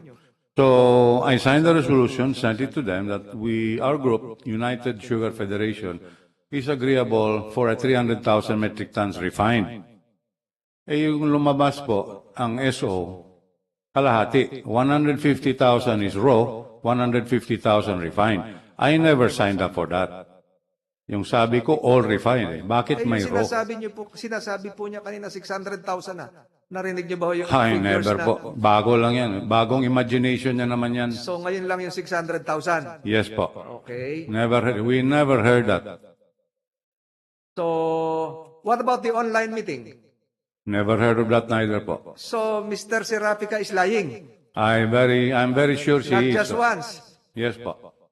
Go ahead, continue. Okay, so pag naglabas na yung sugar order number 4, yun na, kalahati na. Eh, sabi namin, hindi pwede yan. 150,000 of raw, umimpisa na 6 na sugar mills were starting to fire up. We were already harvesting. So, pagdating yan, November, December, sabi, patay na naman yung presyo ng mga planters. Babagsak yun. So, sino naman kumita doon? Ayun, mga miller traders po na may mga refineries. That was intended for them. So, nagkokonsabo yan po, si Mr. Serapica, yung miller trader refiner, at saka yung mga retailers. So again, for the record, Mr. Lamata, was there a July 29, 2022 meeting with the stakeholders? As far as your knowledge is concerned, as far as you are aware of, was there a meeting convened? I'm not very sure of that, sir. Not very sure. Whether it was Zoom or what, I'm not sure. So Basta, there could have been a meeting. There could be, but yung sa akin na po na sigurado. You were not invited. Definitely. Best friend ko yan eh. And you were invited before. Before him, yes, always. But for SO4, you were not invited. No pa. Because of? He is my best friend. Mr. Chair. Senator Ontiveros? Thank you, Mr. Chair. Just a brief interjection. The stakeholders meeting on July 29 was via Zoom, and there is a recording. So maybe the SRA should provide a copy to the Blue Ribbon Committee. Thank you, Mr. Chair. There is a request here for the minutes of that meeting. Yusek Sebastian, are you aware of that? SRA, dito pala. Your Honor, please, I shall facilitate the production of the recording to this committee, Your Honor. Again, was there a meeting? If that refers to the SO3, I was sent the link, but SO4 na tayo. the SO4, I'm sorry. We were sent the link. I was personally sent the link. I was able to join that, but I was not able to speak. But that meeting really occurred for that purpose. So that meeting took place? Yes, Your Honor. And that meeting was about a stakeholders consultation meeting prior to the issuance of SO4. That was related to SO4. Thank you. Senator JV, you have the floor, sir. Thank you, Mr. Chairman. Thank you, Mr. Lamata. I'd just like to take advantage of the time that Mr. Lamata is here because we have worked together, no, when we were crafting the SIDA law, 2015. Kasama po natin, Mr. Chairman, ang planters, the millers, also the other stakeholders of the sugar industry. But 6-7 years after its passage, sad to say that the SIDA law never really took off. Nakakalungkot. No? Because, again, my mother hails from Negros. I have the chance to talk to a lot of the stakeholders. And by now, had it been implemented properly, we probably have been on the way, Mr. Chairman, to food sufficiency, especially sa sugar. No? That's 6 to 7 years. With a 2 billion peso a year funding for the revitalization of the sugar industry, modernization, mechanization of the farming methods, having modern rice mills, sugar mills by now. But I think we are back to square one. I'd just like to ask, Mr. Lamata, how often are you consulted by SRA with regards to these sugar imports, yung mga sugar memos? Are you always nako-consult ba yung mga planters, mga millers by SRA? Yes, nagkukonsulta po. But all our resolutions, I think it's just thrown to the wastebasket. Hindi naman pinapansin. Tapos na yung boxing kung if we talk about it. No? I mean, they've already made and formed their own plans and executed. So they're just using our resolutions as compliance. When they get into trouble, they bring it up and say, look, we consulted the stakeholders. In the same way that when they needed SR 3 and 4, they went back to you for the resolutions, for compliance. Exactly. That's so what it's happened. not really consulting the millers and the planters on whether you can supply the domestic consumption or industrial consumption, but they go to you for compliance because, kumbaga, nandun na yung yung imports are already coming. Tama ho ba? That is exactly correct, sir. My concern here as the one of the authors, principal authors of the Sugarcane Industry Development Act, nalulungkot po ako, no? Dahil sayang yung panahon, Mr. Chairman, na nakaraan. Am I correct in saying, kung tama ba ang hinala ko, that SRA, the DA, and BOC probably, masyado nang nawili sa importation that we forgot, really, to implement the essence, the very essence of the Sugarcane Industry Development Act, that is really to revitalize and stimulate the sugar industry as a whole. Mr. Lamata, sige po. Yes po. Sayang po eh. So what went wrong? Siguro, kayo po siyempre mga stakeholders dito, what went wrong the past 6 years? What else went wrong aside from sugar, too much importation? Well, let's go back to your authors on the CEDA law. It wasn't administered well. It wasn't implemented well. Even a very good Senator Cynthia Villar is so upbeat about it that sayang yung 2 billion natin. From 2 billion, we're now down to 500,000 eh. And that's, that's every year. Sana kung natuto lang tong administrator na to, ang daming traktora na bili, daming irrigation units, daming natulong. Imagine every year you can have 2B, may gali. That's a lot of money, but it was never utilized. Probably we can have modern sugar mills already that can really bring down the cost of production of sugar. Because Very our correct. sugar mills are 50, 60, 70 years old. Am I correct? 100 na nga eh. May 100 pa. Though very inefficient, very costly to operate. Tama ho ba? That is very correct. That's po. why we cannot compete with our neighbors with given these circumstances. That is very true po. So sa tingin nyo ba may favoritism ang SRA sa mga millers at mga traders na nabanggit nyo kanina? And that's speculation na po. I really cannot tell. So, I'd just like to ask SRA, are they new officials? Attorney, dito ba yung mga new officials? They're not around, Your Honor. Again, because as far as I can remember last time, they were not around because na-COVID din sila, di ba? Last time po. That was last time, sir, but as far as my knowledge is concerned, they are scheduled to go to the GCG, the Governance Commission for GOCC this morning also, Your Honors. I'd just like to ask, of course, the plan of action because sayang po itong batas eh.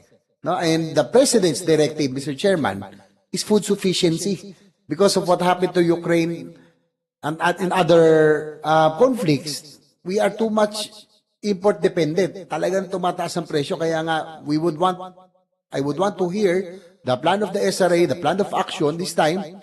Dati po 2 billion a year ang fund ng SIDA. Bumaba ng hanggang 500 million kasi nga hindi na utilize. We're trying to get 1 billion now para nga, tignan natin. Kung talaga may implement ng tama't maayos. So, Attorney, can you answer on behalf of SRA what will be the plan of action of SRA this time? Unfortunately, sir, I cannot answer for the Sugar Board. Maybe we can, it's best answered by the members of the new Sugar Board, sir. Thank you. But this is the second consecutive Blue Ribbon hearing. Nung una, ang excuse, Mr. Chair, na COVID. They were under quarantine. Ngayon, wala na, because nasa GCG naman. How will we get to the bottom of this? Because in aid of legislation, hindi tayo gano'n rito, we want to get to the bottom and improve the implementation of the SIDA law. Nangihinayin tayo. 6 years, 7 years has passed. And we're back to square one. Because of too much importation, masyado tayong naiwiwili. Kailangan makita natin. When will they be showing up? And I hope they can show up, Mr. Chairman, next time when we would want to know the plan of action. Magkikita pa tayo sa budget hearing. Remember, you cannot hide. May budget hearing pang DA. Pag nagtago, magkikita pa tayo sa budget hearing. And I hope that you can relay this to the SRA, the new SRA administrator. Total, bago naman sila eh. Diba? I would want to hear, as the author of this SIDA law, ano ang plan of action. Attorney, please relay. I shall relay, sir, as requested, sir. Kasi nakadalawa na eh. Diba? Kung isa, dalawa, hindi niya dapat sinista pang Blue Ribbon because you cannot hide from us because there will still be budget hearing that will be coming up. Tanong ko lang, Mr. Chair, sa BOC quickly. Attorney Pangalan, di pa kita. Dibuko, Your Honor. Attorney Edward Dibuco. Nasaan po si Commissioner this time? Actually, he is attending the exit conference with COA, Your Honor. That's why I was sent to represent. Are you in ano? Can you answer for the BOC? Kung ano Yes, Your kind of Honor, action? I'm Deputy Commissioner in the Yes, BOC. Deputy. Yes, DepCom. Kasi when we passed RA 10845 or the Anti-Agriculture Smuggling Act of 2016, various smuggling groups were also established, no? Ng BOC, nag-establish kayo ng task forces. The Anti-Smuggling Task Force was established by BOC in 2018 to act as the agency's prosecution arm for anti-smuggling activities. While in 2019, ang DA naman established a Compliance Regulatory Enforcement for Security and Trade Office, which is a unified regulatory enforcement unit of the DA. Ang tanong ko lang po sa inyo po, sa BOC, ano po ang naging accomplishment itong mga task force na inyong naitayo for anti-agriculture smuggling? Kasi no 2016 ito pinasa, 2018 nyo binuo ang task force. Any accomplishments? Yes, Your Honor. Actually, the BOC has filed 337 criminal cases involving unlawful importation of agricultural products before the DOJ since 2018. So, 280 Ilan of po these, for the record, DepCom? Paki 337 criminal cases, Your Honor. And out of these, since 2018, 280 of which are under preliminary investigation, and 57 were filed or for filing before the courts. Ano po to? Agriculture smuggling lahat to? Okay. So in 2022 alone, 64 criminal cases were filed before the DOJ, which are all subject to preliminary investigation. So ilan po ang ano? Recently, no? When President Bongbong Marcos took over, food security was his concern. So natutuwa nga ako eh. Ako po ang principal author ng anti-agriculture smuggling law naman, no? Kasi complementary ito eh. We really wanted to strengthen sugar industry and agricultural sector as a whole. Pinas natin anti-agriculture smuggling law. Natutuwa ako, naririnig ko ngayon ang BOC, nagkakonduct na kayo ng visitations o raids sa mga warehouses recently. Pero noong nakaraan, parang hindi naman natin naririnig yan. Sana magtuloy-tuloy. No? Ilang warehouses na ba ang na-visit natin bago tong BBM administration? Nag-conduct din ba kayo ng visitation before and raids? Yes, Your Honor. In fact, Meron naman. most of these cases were results of the visitation that we conducted, Your Honor. Tanong ko lang po, DepCo, kasi ang nakakalukot, Mr. Chairman, no, doon sa listahan ng mga nandito nung nakaraan, and looking back at the other cases in the past, parang recidivista pa ulit-ulit, no? Yung mga listahan. Napansin ko lang naman po, kaya nga sana I would have wanted Commissioner Yogi to be here, sila DepCom Bakiram, kasi kung hindi ako nagkakabali, nandun din yung mga listahan niya sa kay former Senate President Soto sa kanyang expose o the smuggling of vegetables naman from China. Pansin ko lang, nandun din po, no, yung Jerry Tebes, nandun lumabas na naman, pati nung panahon ng yung sa drugs doon sa magnetic lifters, parang yung ibang official sa customs, nandun din. Di ba? Paulit-ulit. So I would have wanted sana sa Blue Ribbon, this gives you the chance to clear your name. So tatanong ko lang, DepCom, since sabi mo you can answer for BOC, doon po sa pagdating sa, just give us an idea, doon sa per container, for example of sugar, halimbawa, or any other agriculture products, magkano po kaya ang assessment doon per container? Meron bang idea? Bawa sugar. Sa ano kasi sir, depende yun sa Volume. declared value. Yes. For example, pag declared value, pag within ASEAN siya, nasa 5% of the value.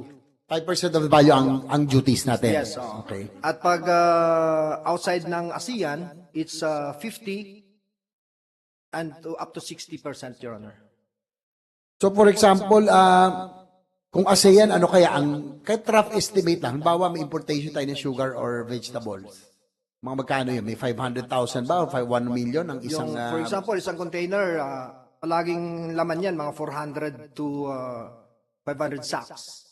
Okay. So at... magkano kaya ang value?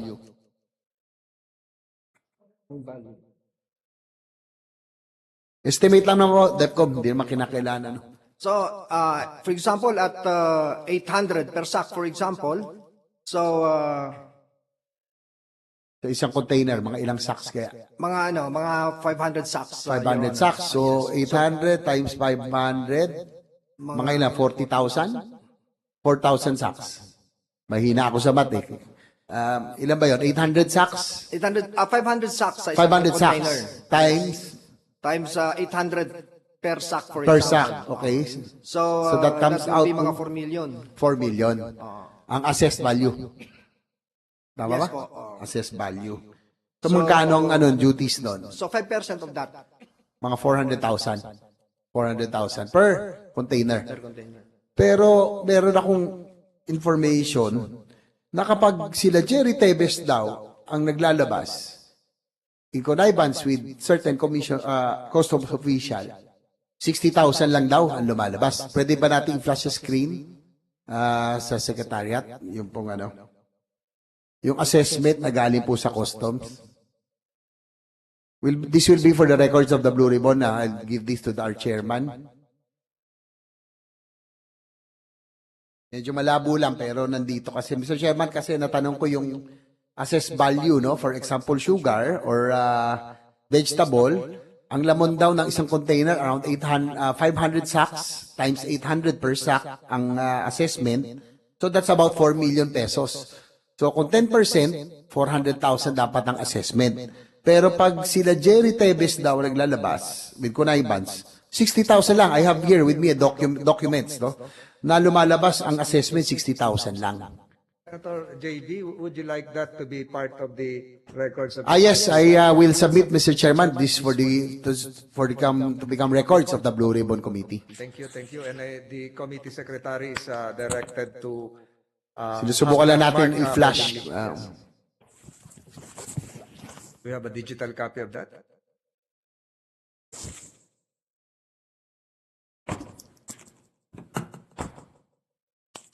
But ayaw, technical group.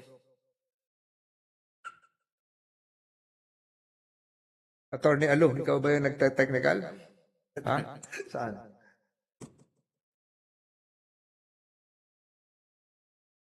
Can you enlarge that?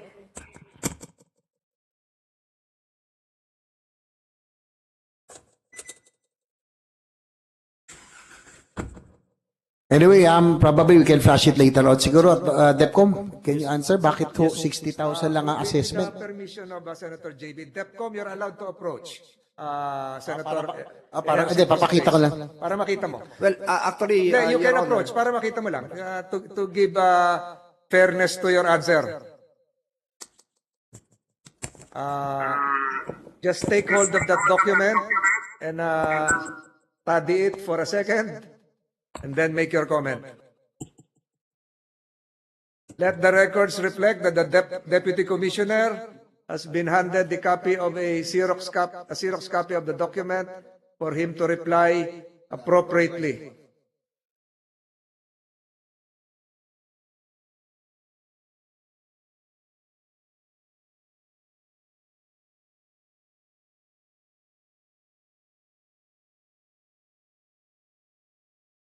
Thank you.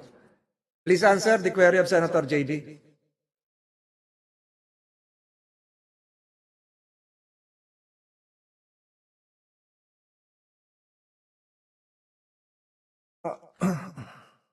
If I may, Your Honor, now shown on the screen, you can... hindi ko pa rin makita, Your Honor. Anyway, Your Honor, the Commissioner has instructed all the ports to be vigilant in the valuation of shipments, sensitive shipments like sugar. No, there has been an instruction. So in cases like this, for example, this matter may be will be referred to our post-clearance audit group. So even if nakalabas na yan, still pwede pong singilin pa rin ng Bureau of Customs yan through our post-audit group, Mr. Chair. Thank you, Mr. Chairman. No, yun lang. Kasi nagtaka ko, at least based on your rough estimate, siguro dapat mga 400,000 per container, no, kung mga agriculture products yan. Pero ang payment lang, pag daw, eto, no, investigation pa naman to, kay Jerry Tebes, at meron siyang mga connection, 60,000 lang lumalabas ang payment, Mr. Chairman. So, this will be the records, no, and probably we'll wait for the Blue Ribbon Committee's recommendation, and we'll probably with the help of NBI and siguro later on continue the investigation. Total, sabi nyo, you can reassess also. Pwede kang habuli. Kasi nagtataka ako, Mr. Chairman, masyado malayo. 400,000 against 60,000. By the way, my estimate was very rough, Your Honor. Yun, of course, pasensya na kayo, no? Hindi ako mainit sa BOC, no? Kala nyo nag-iingit. Kaya lang, nalulungkot ako, Mr. Chairman. I'm very much, as I mentioned previously, being the author of Sige the Law and Anti-Agricultural Smuggling Law, parang narawala yung relevance, Mr. Chair, because of too much importation and smuggling. And now that we have a chance that the President himself took it upon himself na talagang mag-hands-on siya, dapat magtulong-tulong agencies. You must remember, there is still, meron pa tayong budget season, dadaan pa rin kayo sa Senado. He cannot hide. No? Sana man next time, I hope that yung mga top officials dumalo po. No? Ang malungkot po dito, Mr. Chair, sabi ko nga, alam naman natin, yung pabadalos minsan, kailangan naman talaga yan para bumilis. Yung pampatalino. Pero pinakamasakit dito, yung pampabulag at pampabobo, na kahit nakikita na natin, kahit alam na natin, kapag binigyan ng pampabobo at pampatalino, pampabulag, talagang hindi natin makikita. And I think this is a time for us, Mr. Chair, really, that take advantage of this opportunity. Naayusin lahat ito dahil ang presidente na mismo, talagang priority niya ang ating food security. That's all, Mr. Chair, for my time. I guess I have exceeded my time. Senator JB, I think Deputy Commissioner would want to add something. Yes, Your Honor. Is that in addition to what? Yes, Your Honor, mentioned a and while I ago? think this will help also in the proceedings, Your Honor. Kasi, Your Honor, yung regarding sa interagency coordination, actually, we have this program, the National Single Window, hindi po ba? So, sa National Single Window kasi, lahat ng agencies doon mo makikita, for example, yung mga import permits, yung mga other documents, no? Sa importation. So, as of now, there are 24 agencies that are on board the National Single Window Program. So, out of those 24 agencies na on board, only 11 are active.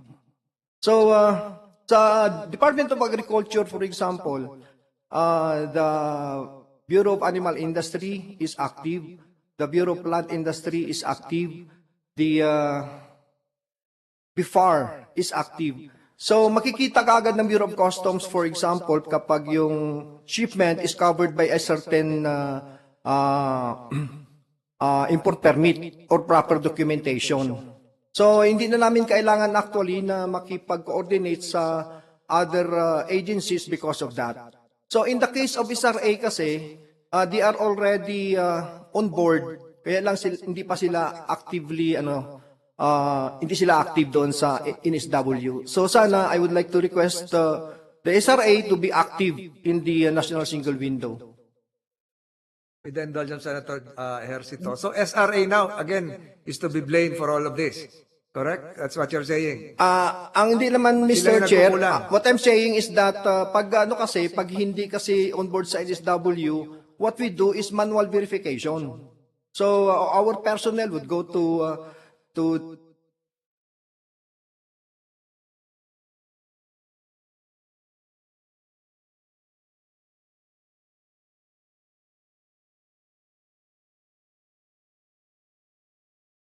Ano na?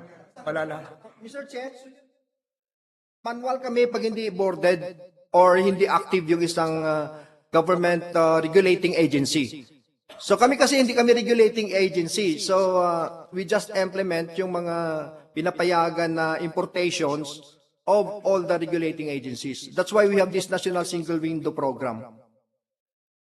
Likewise, to wrap up na lang po, Mr. Chair, I hope to understand ang BOC will be essential, the SRA, the stakeholders, in the success of the sugarcane industry's revitalization. Mr. Chair, kaya nga po natin, nung pinasa po natin, anti-agriculture smuggling law, we made this a heinous crime because we consider this an economic sabotage. Every time smuggled products enter the country, no? Be it bigas man yan, asukal, sibuyas, ngayon po pati galunggong. Pag pumasok po yan, bagsak ang presyo ng mga produkto lokal. That's why, siyempre, apektado ang farmers, mababawasan na kanilang purchasing power, pero kung magandang kita, may pera sila, magandang takbo ng ekonomiya. Kaya nga ginawa natin economic sabotage. Hindi po ako galit sa BOC. I'm just frustrated as authors of these two measures, no, that are really designed to revitalize our local industry. Humingi lang ako ng tulong on what the BOC can do, plan of action on how we really can stop smuggling. I think this is the key, Mr. Chairman, for the President's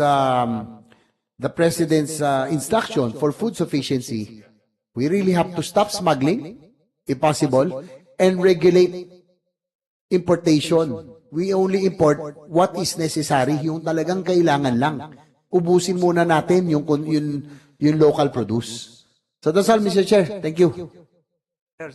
I was just conferring with the committee secretary. Let the records reflect that I have just signed the subpoena juices tecum and ad testificandum directing the executive secretary, Victor Rodriguez, to appear before this committee. We will just await the signature of the Senate President, but this should be issued immediately by the Sergeant at Arms to be given to the Executive Secretary.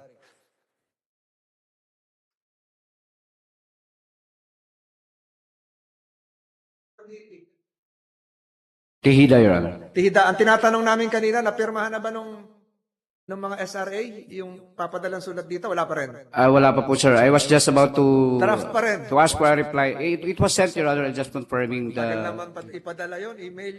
Yes, sir. Sandali lang sa email. Yes, Your Honor. I already communicated with the Mga SO Office of the number Administrator. 5 na yan. Hindi po, sir. So, you want to reply to Yes, sir. If I may, sir. The comment of the Deputy Commissioner? Yes, sir, if I may. And it has something to do with your role as SRA? As far as the clearances is concerned, Your Honor, if I may. Can that be brief? Yes, Your Honor. We thank the BOC for stating that we are now on board in the National Single Window. But, of course, we also encourage the Bureau of Customs to involve us actively by way of coordinating first before conducting inspections, because what happens really is that they would coordinate only after the raid, and it only would turn out that these shipments have been cleared by the office. So we would have saved all those stakeholders at least the opportunity to defend themselves, had it been that we were involved before, not after, because we would also like to encourage the BOC to also process with dispatch all our clearances and our certifications, because as it turns out again, we would already readily certify, but it would turn out to be late for them to dispose of the case. Thank you, Mr. Chair. Thank you. We note that. Mr. Lamata, this is a rebuttal to what SRA said, or in addition to what the Bureau of Customs stated a while ago? Where are you coming from? Okay, I would just like to request your good honor for me to clear my name. Because Your name was never besmirched here. No, sir. We gave you several opportunities to speak, and I think your name is scot-free and clean. I know po. What I mean to say po, my name was mentioned last hearing po by Mr. Lobregat. The tenor of I don't want the Blue Ribbon Committee to be a venue for name clearings. Blue Ribbon should be a venue for ferreting out the truth. But whatever a previous resource person mentioned during a previous hearing relative to the personality, character of another resource person is up for the committee itself to determine its veracity. But I'll give you an exception. Tell me now, tell the committee now, truthfully, what was the mudslinging all about? Well, let me rephrase po. I would just like to put on record that the gentleman from Bukidnon was saying that there is no more sugar and there is no more in the palengke. And I would just like to state that in a stakeholders meeting in Malacanang 2 weeks ago. Can you have the dates? So again, I am also confused about the date. So what you are trying to imply right now, insinuate before the committee, is indeed there was a shortage. That is what this gentleman was wanting to say. Saying now is that there was no shortage. There is none. Can you repeat that? There is no shortage. Even as we speak, there is no shortage. There is none. Artificial or otherwise. There's no artificial, yes, but there is no actual shortage. So you are in concurrence with the speech of the Senate President. Definitely. That there was hoarding that resulted into artificial shortage, and the artificial shortage resulted into price escalation. That is correct, po. So, one other sentence to clear your name. You may proceed. Okay. I think he mentioned that I am giving false information to the palace in regards to sugar stocks. And lo and behold, when during that meeting where URC, Lance Gokongwei, VMC, and Pure Gold were asked to help, but these three persons gave 3 million kilos of sugar and to sell it at 70 pesos. They all agreed to do that. And it was the turn of Mr. Lobregat when asked by the President, and he said he has not a single bag of sugar in his bodega. And lo and behold, after 1 week, his bodega was raided, 460,000 bags of sugar was in his bodega.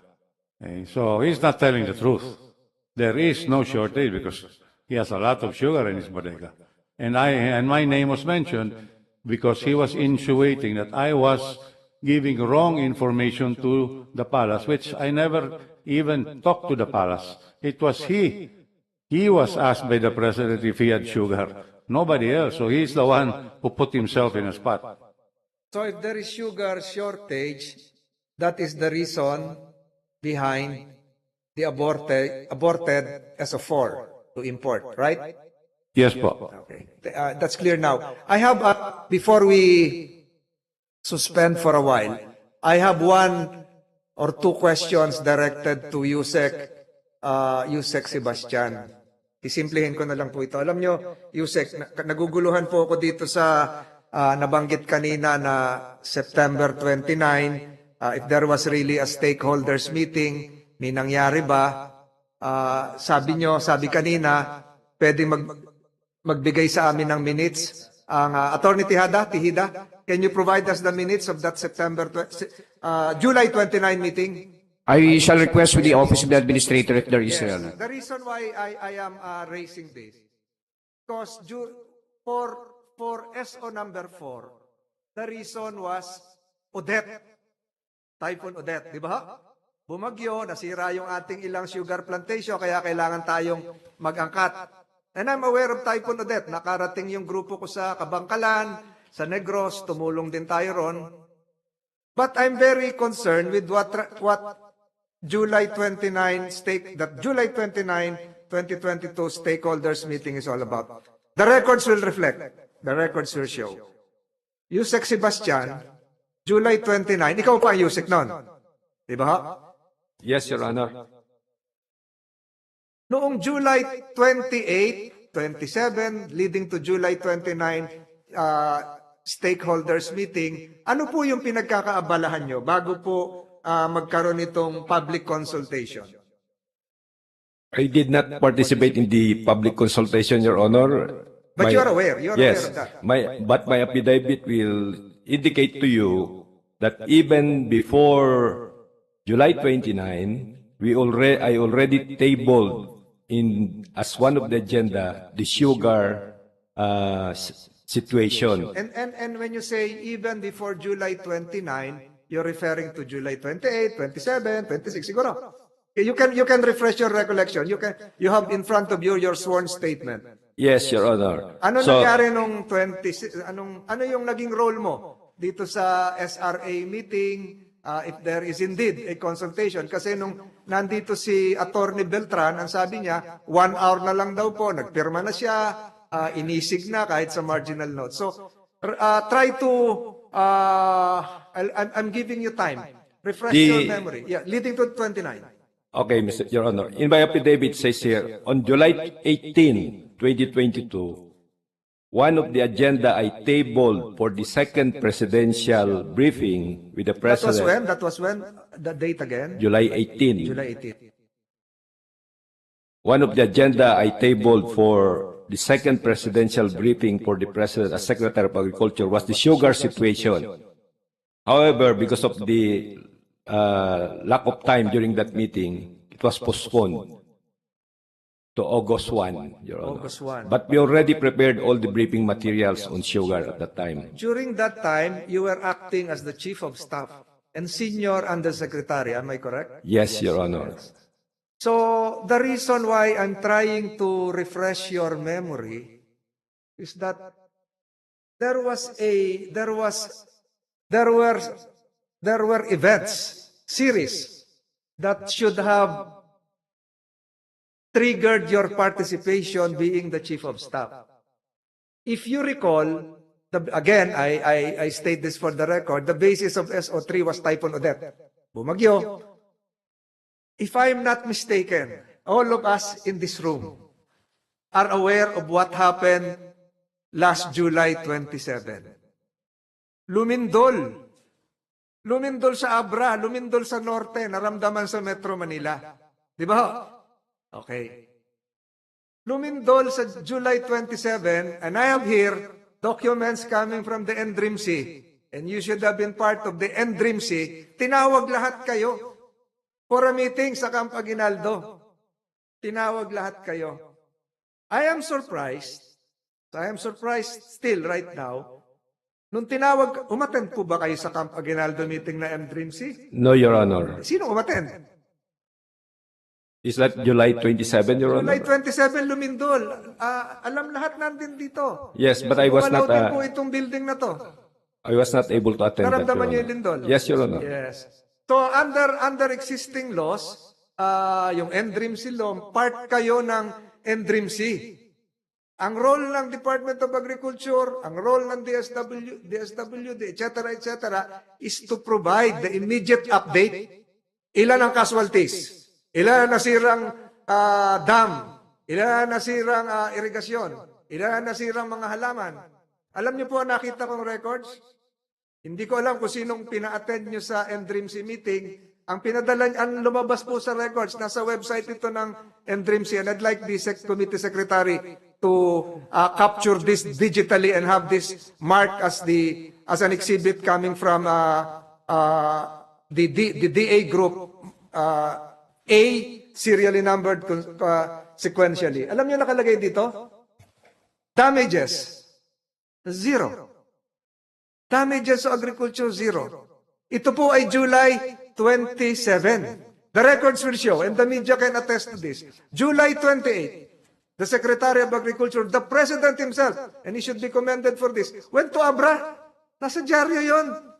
As Chief of Staff, boss, baka tinamaan yung isang dam natin. Bakit ko po binabanggit ito? July 28 na nun, si Presidente, very concerned, pumunta sa Abra para tingnan yung damages. Search and rescue pa tayo. Anong pinag-aabalahan nyo? You were drafting SO number 4. Nasabi nyo, nagkaroon ng July 29 meeting pa, stakeholders meeting, na kanina ko pa hinahanap yung minutes. Bakit po, sa gitna ng trahedya, July 27, Lumindol, ang daming patay sa norte, sa Abra, Mountain Province, Kalinga, ay nauna pa natin isipin itong pagtuloy ng, kung nagkaroon nga ng stakeholders meeting, and I'm asking for the minutes, sa halip na magtrabaho kayo bilang katulong ng presidente, ay inuna nyo pa itong SO number 4. Di ba? It's for me, having been involved in several calamities in the country, is a great disservice to the country. We were still in a search and rescue mode. Kayo nagdadraft ng SO4. Apparently, sinabi nyo, meron kayong stakeholders meeting, July 29, 2 days after the earthquake.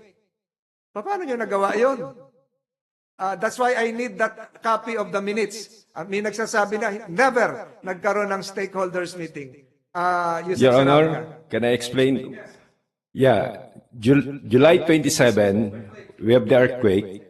I already called the regions, the DA regions, for some damage assessment. So in agriculture, you don't get the damage assessment immediately. But based on preliminary assessment, there was minimal damage. But on July 28, day after, I sent a message to ESB, Executive Secretary. No major damage on agriculture reported so far in affected areas. NFA has enough rice buffer stock. No addition in buffer stock prepositioned in affected areas. NFA lease NFA warehouses owned and leased have minimal reported damage. Mobile Kadiwa has been mobilized for deployment in affected areas. You can provide the committee with those the And things then, that you've done. and then I got a response from the Executive Secretary. Okay, please keep me posted and mobilize the entire DA for the post-earthquake response, monitoring, and assistance in affected areas. Again, how many times did you attend an NDRIMC meeting after that earthquake? Chief of Staff. Your Honor, I did not attend any. Who attended? Ang dami nating magsasaka sa norte. Si Presidente nga nagpunta sa Abra. Galing din ako ng Abra, pero late ako. So, Yes, sino Your Honor, attended? but my role as the Chief of Staff was mobilize the DA bureaucracy to assist in the earthquake. And by mobilizing, you are not even aware who the person you directed to attend the NDRIMC meeting is. If you were the real mobilizer. I don't recall that. No one was designated to be in charge of the NDRIMC coordinative meetings. To have But the regions, Your Honor, were directed to coordinate with the other agencies as far as mobilization are concerned. The affected regions, so we have two affected regions yes, at that time. I know that. So we're now talking of July 28, and then that's the eve of July 29. You still proceeded, SRA still proceeded with the stakeholders meeting. Naguhukay pa tayo ng mga bangkay, kababayan natin sa Abra, naggagawa kayo ng SO4. Di ba napakalungkot yun? Your Honor, Nagdadalamhati pa yung iba. the SO, Importation yung pinag-uusapan nyo. there is a process for that, Your Honor. It's not one-day event. Come to think of it, this is a great tragedy. Intensity 7. Ang lakas ng lindol, abot dito sa Quezon City, But abot sa Maynila. Tapos, tuloy pa rin tayo sa SO4. Your Honor, the consultation was done by SRA, not the Department of Agriculture. So this is a separate, this is a process that is being. As the Chief of Staff, pwede naman sabihin, hold muna kayo dyan, dito muna tayo tulong muna tayo sa earthquake aftermath, coordinate all our efforts. I just raised that because I have been involved, immersed in all the disasters of this country. Nalungkot lang ako bakit kung kailan katatapos lang ng lindol, inuna pa ni SRA ang pagbalangkas ng sugar order number 4. Naguhukay pa ho yung ating mga rescue team sa Abra, sa Bangged, maging sa Mountain Province at ibang karatig na lugar. For the record, I show my my disappointment on how you as the Chief of Staff acted. And even SRA, your response was not a response congruent with what happened. Ilan pa ba asukal natin dyan? May asukal pa ba tayo sa Ilocos? May asukal pa ba tayo sa Abra? May asukal. Ang naging response nyo ay tuloy yung ating stakeholders meeting kahit meron pang aftershocks. Tuloy yung SRO4. Your Honor, you must remember the Department of Agriculture is a big department and there are many events occurring every day that I have to manage. And sugar is just one of them. Yes, that's why you should have been your involvement should have been triggered by the presence of the President himself to Abra as your boss. Pumunta siya doon eh. Dapat sumama ka doon pag-check meron ba mga nabasag na dam? Meron bang nasirang mga irigasyon sa lakas ng lindol? But I have said everything relative to my pro-disaster advocacy. I just take note of that. Once an NDRIMC meeting notice is given to you, and this applies to all departments, you attend. You attend. That's part of your mandate. You attend para matapos yung assessments natin. The chair is suspending these proceedings for 10 minutes, 5 minutes, because we are about to, and I ask the media not to leave. We are about to culminate in a very important matter that would require the presence of some of my colleagues here. Isa na lang, bago siguro pumasok tayo doon. Itong Delmax Corporation, are you here? Mr. De Los Reyes? Yes. May maraming katanungan dito ha. Lumalabas, sinasabi, ikaw daw ang manipulator ng presyo. Ha? Totoo ba? Lumapit ka rito. Numpa ka na naman eh. Nag-oath ka na ba? Not yet. Can you administer daw? Sandali lang ito kasi may sinasabi ng iba, may karamdaman ka raw? Totoo ba yan? Wala. Can you raise your right hand? Administer the oath, please. Please raise your right hand. Do you swear to tell the truth, the whole truth, and nothing but the truth in this proceeding? Thank you. With the permission of my colleagues, nag-issue ka ng affidavit ngayon, pero tinanong ko ito last hearing, bakit yung mga ini-import mo ay sobra-sobra doon sa limit ng 15,000 metric tons? Bakit mataas yung sayo? Please state some of your personal circumstances, Mr. De Los Reyes. You're president of what? You represent what? How long have you been in the sugar industry? Good morning, Senator Tolentino. Good morning, Your Honors. I am Rodolfo De Los Reyes. I am the president of Delmax Corporation. Delmax is a trading company that has been in operation for 22 years.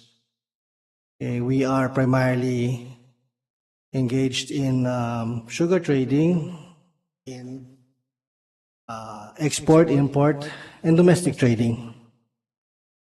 I would like to address your query, Senator Tolentino, about the volume of imports. Yung sayo sobra-sobra. Okay. Thank you for giving me the chance to speak, Senator. Okay, SO3 was exclusively for the industrials. SO3 did not allow the traders to participate in the importation.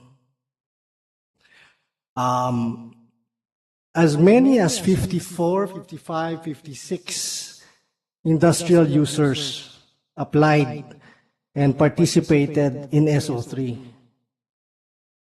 The maximum that an industrial user can apply for is 15,000 metric tons. You can imagine that 200,000 tons of imports to be shared by 54, 55, 56 industrial users, the application was greatly oversubscribed, Senator, Your Honor. So the 200,000 What do you mean by greatly, oversubscribed What's- because the total volume of imports for SO3 was 200,000 tons. It was for 200,000 tons, and SO3 was exclusively for the industrial users. Traders were not allowed to participate in SO3. So how many industrial users applied and participated in SO3? If I'm not mistaken, maybe 54, 55, or 56 participants, I'm sure. But then again, Mr. De Los Reyes, before you can become an industrial user, you must be registered as an industrial sugar trader. Must be in good standing, etc., etc. Tama ba yan? Not exactly, Your Honor. So there is a provision of law, Section 3.1.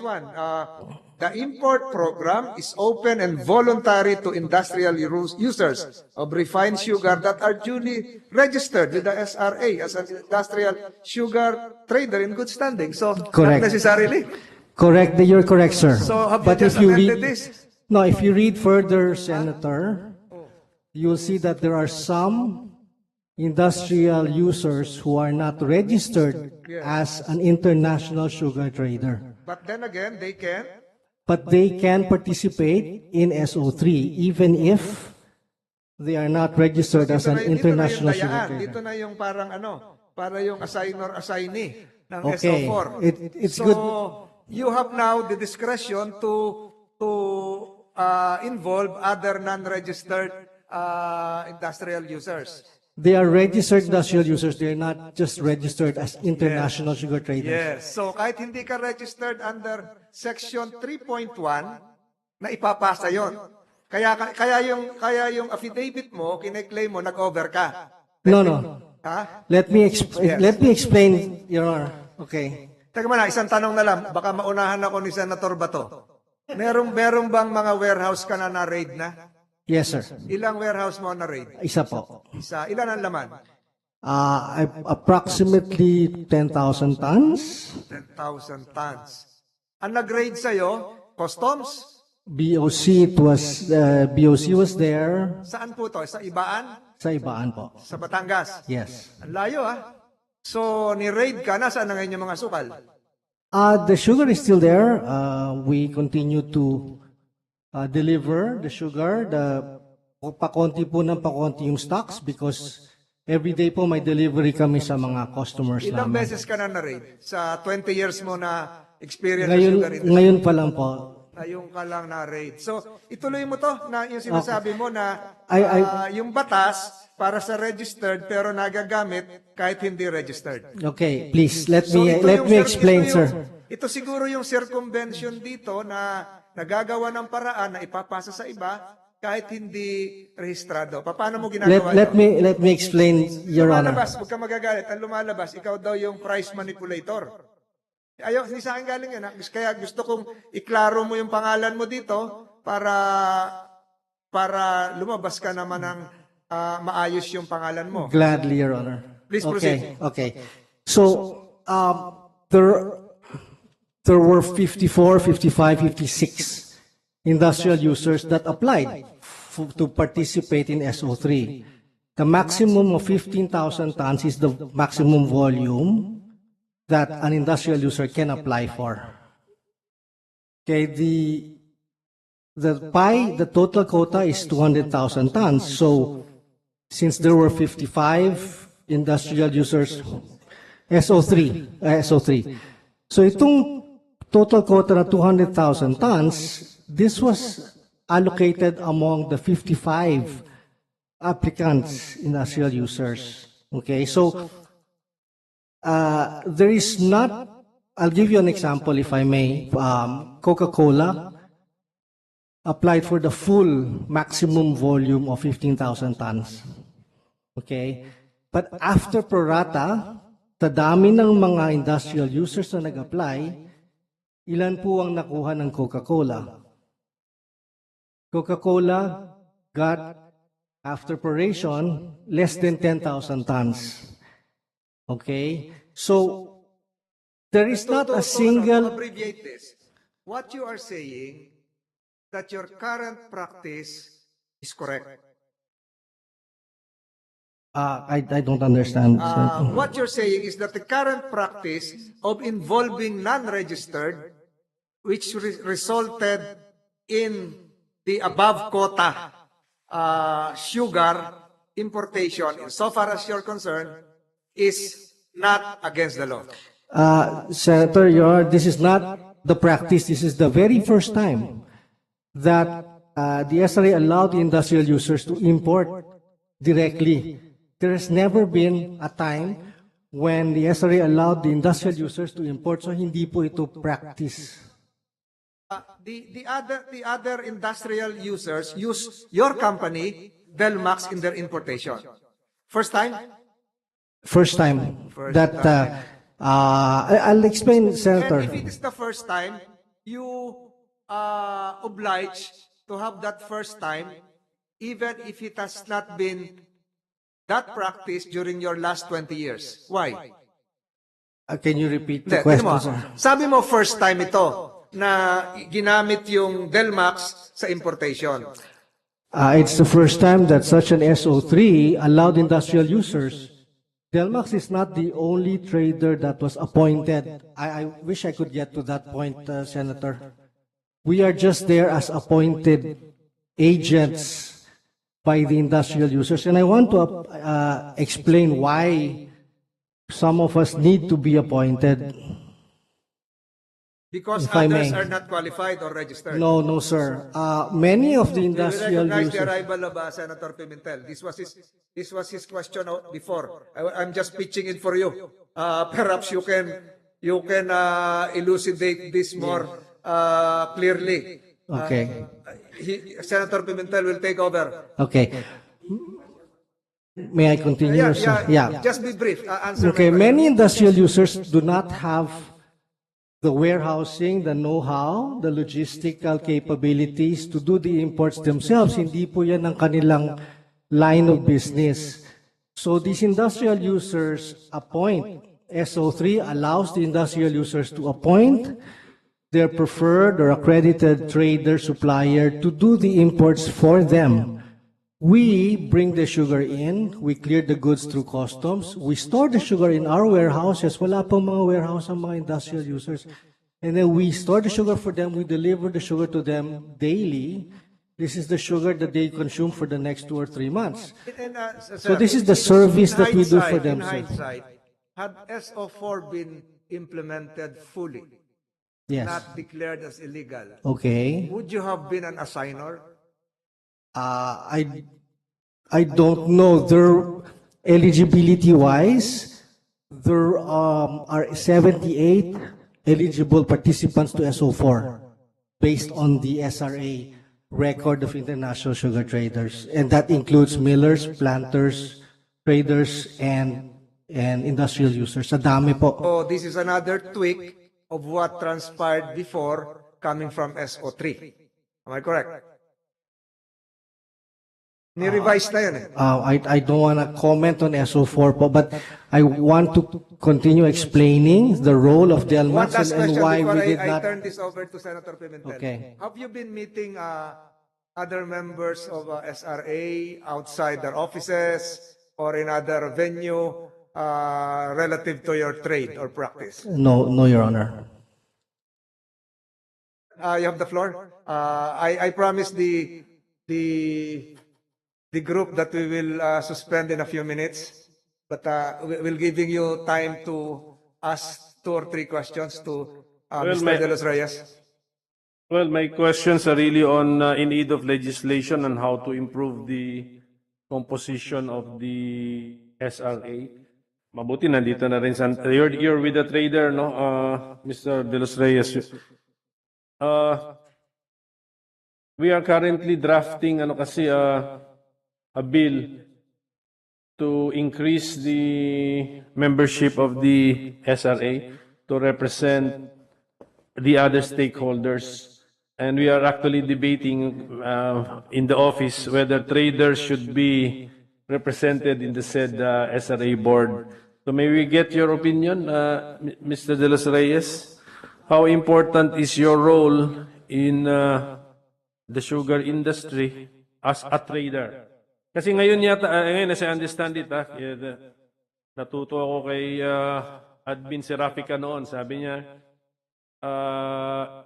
EO 18. Tapos, by virtue of EO 292. So, for current composition, Secretary of Agriculture, Administrator of SRA, Planters Representative, Millers Representative. Is this sufficient representation of the stakeholders in the sugar industry? Tandaan mo, this is a Sugar Regulatory Administration. So, dapat representative. So, maybe get na, nandiyan ka na rin, nakasalang ka na, Mr. De Los Reyes. So, opinion na on a matter of in aid of legislation. Okay, thank you, Your Honor. SRA is really composed of producers, no? You're correct. The planter rep and the SRA administrator has always been a planter as well. The miller rep represents the miller, so they are really representative of the producers and the producers only. But when you consider who are the stakeholders in the industry, then you have to include the traders, you have to include the consumers, correct, the consumers, and maybe, I don't know, the workers in the sugar industry. So it would not be a bad idea to include representation in the board for these sectors, because each one will have its own perspective and view of the industry. The producers traditionally see it from their side of production, but the consumers, the industrial users, are on the other end of that spectrum. With the permission of Senator Pimentel, may I request Yusek Sebastian, the DTI representative, the customs representative, to transfer to this other side? Yes. I would want to have that side cleared because, as I've said, we are in the midst of culminating this hearing. So, also remove your leftovers, your ensimada. Sobrang sugar na yan. And your used bottled water. Can you clear that, Osa? Even the nameplates?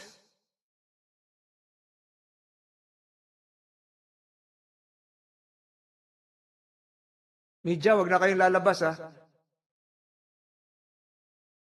Again, I reiterate for the record that we have, I have signed the subpoena for the Executive Secretary, Victor Rodriguez, for him to be hailed in the presence of the Blue Ribbon Committee. It has been signed. Senator Pimentel, you can proceed. Okay, so thank you for the inputs, Mr. De Los Reyes. Tama po yun. Na pag-usapan na namin ng staff ko, consumers must be represented and they should be even be given more than one seat. Okay? Traders, industrial users, and then yung planters, I think it's about time that we have to divide it to the big ones and then the small ones, the small farmers. Kasi sa privilege speech mismo ng aming Senate President, sinabi niya na merong sugar farmers earning 2,500 pesos a month only. So these people should be represented in the said board. So we are preparing that and hopefully we can file it soon. Siguro the DTI can just write to my office yung how to choose the consumers representative or representatives. Kailangan mga siguro 1 to 3 seats yan. Ang consumer kasi actually nag-hearing naman tayo rito dahil sa reklamo sa baba na sobrang mahal na ng asukal from the point of view of the households of the consumers. So sila po talaga ang pinakamahalaga po rito. So thank you, Mr. De Los Reyes, for that input, no? And Mr. Chairman, I think so we can pause for Just to reiterate again my continuing request. Yes, sir. Yes, sir. I'm following up with the Office of the Administrator. Your Honor. Yes, Your Honor. The problem is... Yes, Your Honor. Hindi ka nakamay. There is a letter relative to the inventory which I asked. So, kailan mo ba, baka ikaw ang maunang makontempt dito? No, Your Honor, because it is with the admin office. I'm following it up, Your Honor. Can we expect that when? Can I have a 1 hour, Your Honor? Sige, sige. We can suspend for a while, Mr. Chairman. We will proceed. Our next witness is here. We suspend for 1 minute.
The Blue Ribbon Committee is now in order.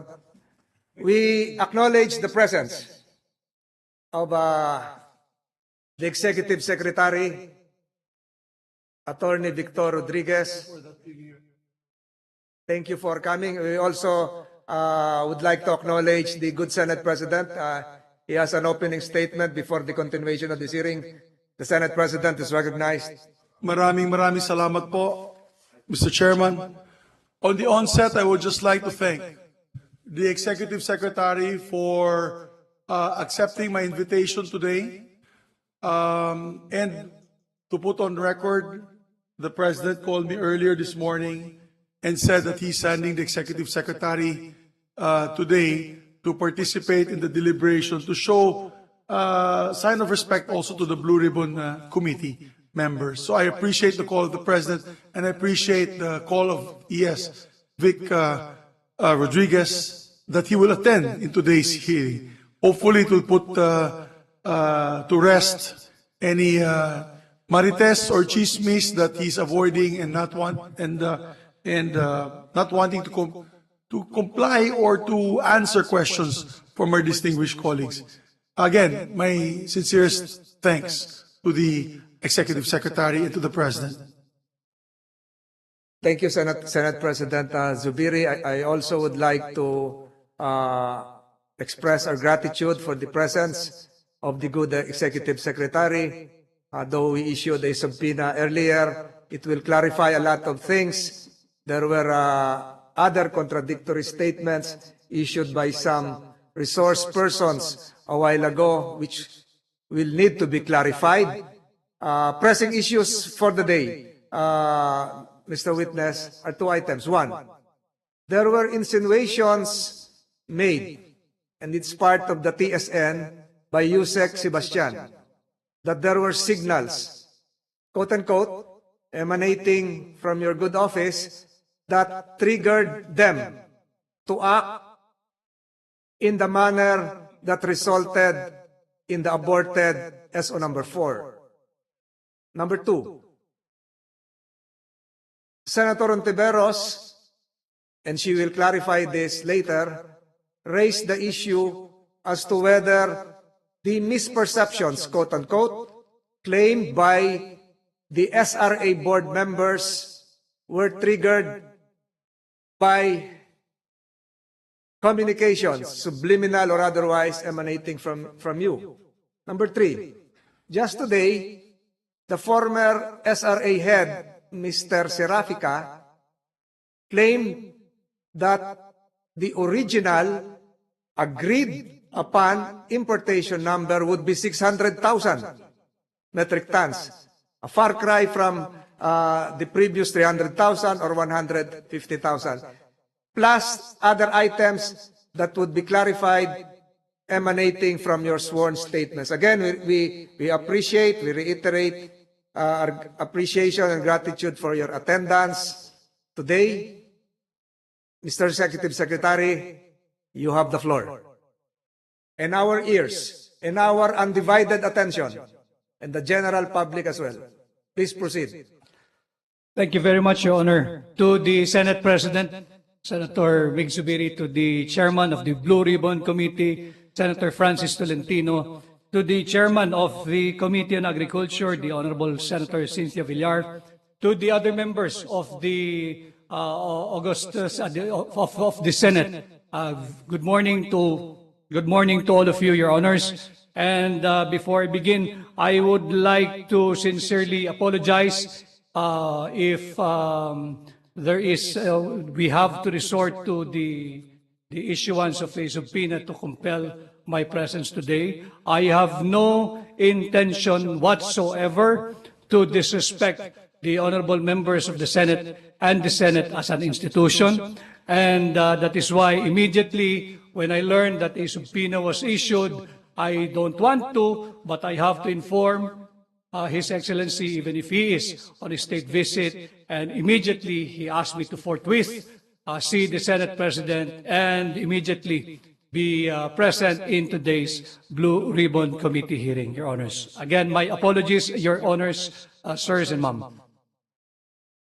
For the pressing matter that was mentioned by the Chairman of the Blue Ribbon Committee, first on the signal that triggered the passage of SO4, I definitely deny that there was a signal coming from my end that, or I have given them the go-ahead to pass that resolution or the sugar order number 4, calling for the importation of more or less 300,000 metric tons of sugar.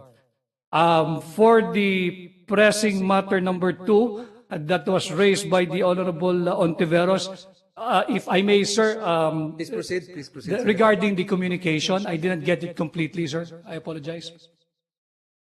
Second part, and this can be clarified by Senator Ontiveros, was that the SRA board members then, I'm referring to Mr. Serafica, Beltran, and Valderrama, apparently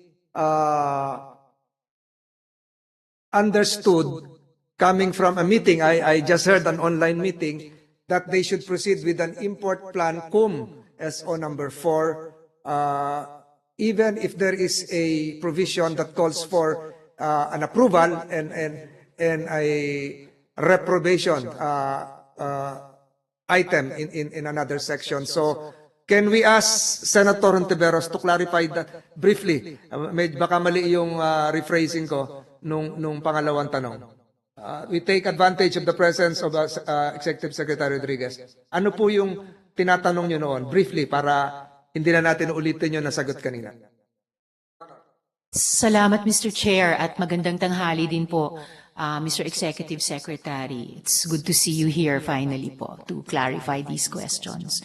Actually, Mr. Chair, hindi ko nakuha masyadong klaro yung pag-summarize nyo ng second point, but if I pick up some of the pieces of the question of the good chair, yung isa ay may kinalaman dun sa memorandum from the Office of the Executive Secretary dated July na nagbibigay ng some delegated powers to the former SRA head or suspended, presently preventively suspended SRA head Yusek Sebastian on behalf of the President as a DA Yusek and particularly as a head of the SRA, subject to the review and reprobation of the President. Yun po ba, Mr. Chair? Although wala naman ako po akong tanong tungkol doon, mas I made it of record also that in fact, it would seem na sina Yusek Sebastian et al. Acted on the basis of that memorandum from your office. Salamat, Mr. Chair. Mr. Executive Secretary, you can reply. Thank you, Mr. Chair. Regarding if they have acted on the basis of the memorandum issued, granting additional or delegating additional authority to the Senior Undersecretary Sebastian then, Your Honor, we made it very clear to them that we are requiring for the submission of an import plan prior to the passage of a sugar order. And as I have mentioned during my appearance last August 23, that we were still in the process of determining the basis of their suggestion on whether to import 300,000 metric tons of sugar or not. Ang gusto hong malaman ng Pangulo, unang-una, ano ang nangyari, consumed na ba yung 200,000 metric tons? At kung ito'y na-consume na, ano ang ating magiging basihan kung bakit tayo mag-i-import uli based on the proposed SO4, kaya ho kami humihingi ng import plan. Wala po, Your Honor, na pagkakasunduan o naaprobahang import plan, kaya wala pa hong basihan din yung pagpasa nila ng SO4. Dahil hindi pa ho nila mabigay yung essentially process of liquidating yung 200,000 metric tons na produkto po ng SO3. Nandoon pa lamang ho kami, kaya nga ho nagulat kami pareho ng ating Pangulo, bakit nagpasa ng SO4 at bakit 300,000 metric tons ang ipinipilit na ating iangkat muli. Mr. Chair, if I may as a follow-up. Is this related to the... Yes, to this question, Mr. Chair. Salamat po. I would like po to read a portion of the testimony of the good Executive Secretary himself when he appeared before the Blue Ribbon regarding that August 4 meeting. I'm reading here from pages 153 to 154 nung nagbigay ng presentation si ES sa Blue Ribbon. Sabi dito, this is the transcript of what the good ES told the committee. On August 4 Thursday, in a meeting again in Malacanang, we were told by Yusek Leo Sebastian that as of 3 August 2022, or the day before the meeting, the SRA has reclassified 62,000 kilos of sugar from C to B. In a meeting with then SRA Administrator Serafica, and in the presence of my Senior Deputy Executive Secretary, the Deputy Executive Secretary for Finance and Administration, and the Deputy Secretary for Legal Affairs, and as well as the presence of Dr. Molly Chong, the President of the PITC, I asked for the specifics on the status of the 200,000 metric tons sugar, part of Sugar Order Number 3, and on that occasion, 4 August, many figures were given, but seemingly, the former administrator himself is uncertain or unsure of what he was citing or what he cited. The meeting concluded with the following matters for action.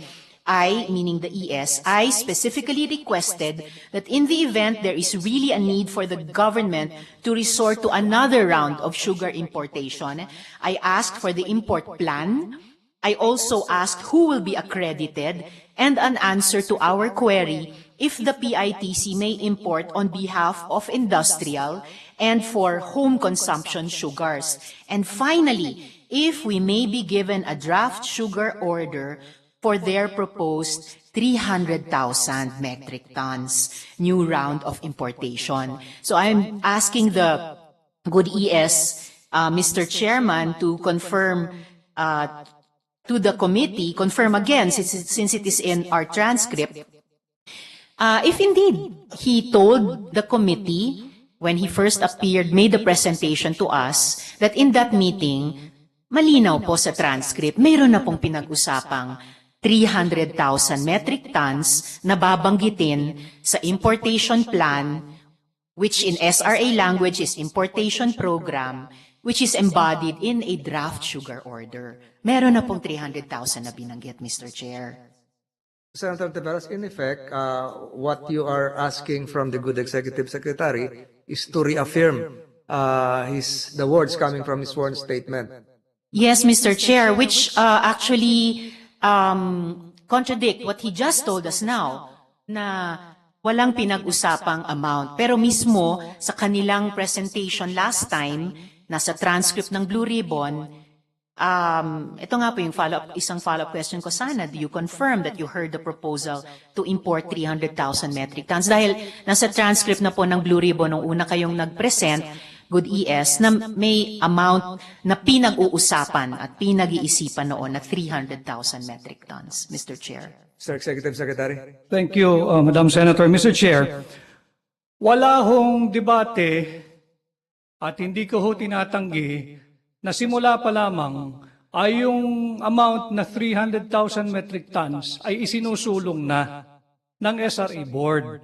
Yun nga ho yung dahilan kung bakit kami humihingi ng import plan so that they can justify why they are so fixated with 300,000 metric tons of importation. That will be the subject matter of DSO4. I am not denying, Mr. Chairman, that the amount in terms of quantity of 300,000 metric tons has been mentioned many times.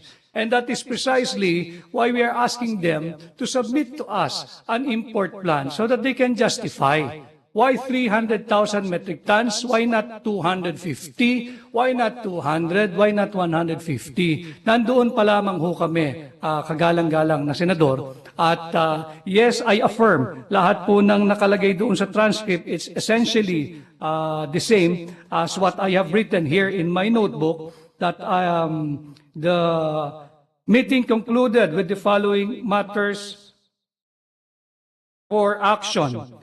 Number one, the import plan. Two, kung sino ho yung ma-accredit at kung masagot nila yung katanungan kung maaari bang mag-import mismo ang PITC on behalf of the industrial and for home consumption. At yun nga ho, yung draft sugar order for the proposed 300,000 metric tons. Again, bakit po 300,000? Because that amount, that quantity, ay galing po sa kanila paulit-ulit yan. But we will rely essentially on the import plan if they can justify it or if we ourselves can be convinced na kinakailangan nga 300,000 metric tons ang ating iangkat. Dagdag ko lamang ho, para lang din po siguro klaro, wala rin naman hong debate kung dapat tayong mag-angkat o hindi. Dapat po tayong mag-angkat. Nahinto lamang po kami, Your Honors, kung magkakano in terms of quantity yung ating dapat iangkat.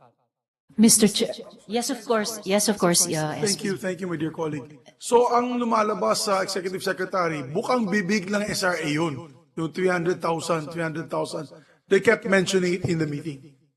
Tama po yun, Mr. Senate President. Tama po yun, Your Honor, na yung 300,000 metric tons, hindi po nanggaling sa amin yung amount na yan at kami nga ay nagtatanong bakit 300,000 metric tons. And again, I saw it also in my notes that in the meeting held on August 4 in my office, Your Honors, ang sinasabi nga namin, pinag-uusapan namin noon, nung dating administrator ng SRA na si Mr. Administrator Serafica, can you just please show us paanong naubos o yung liquidation ng 200,000 metric tons?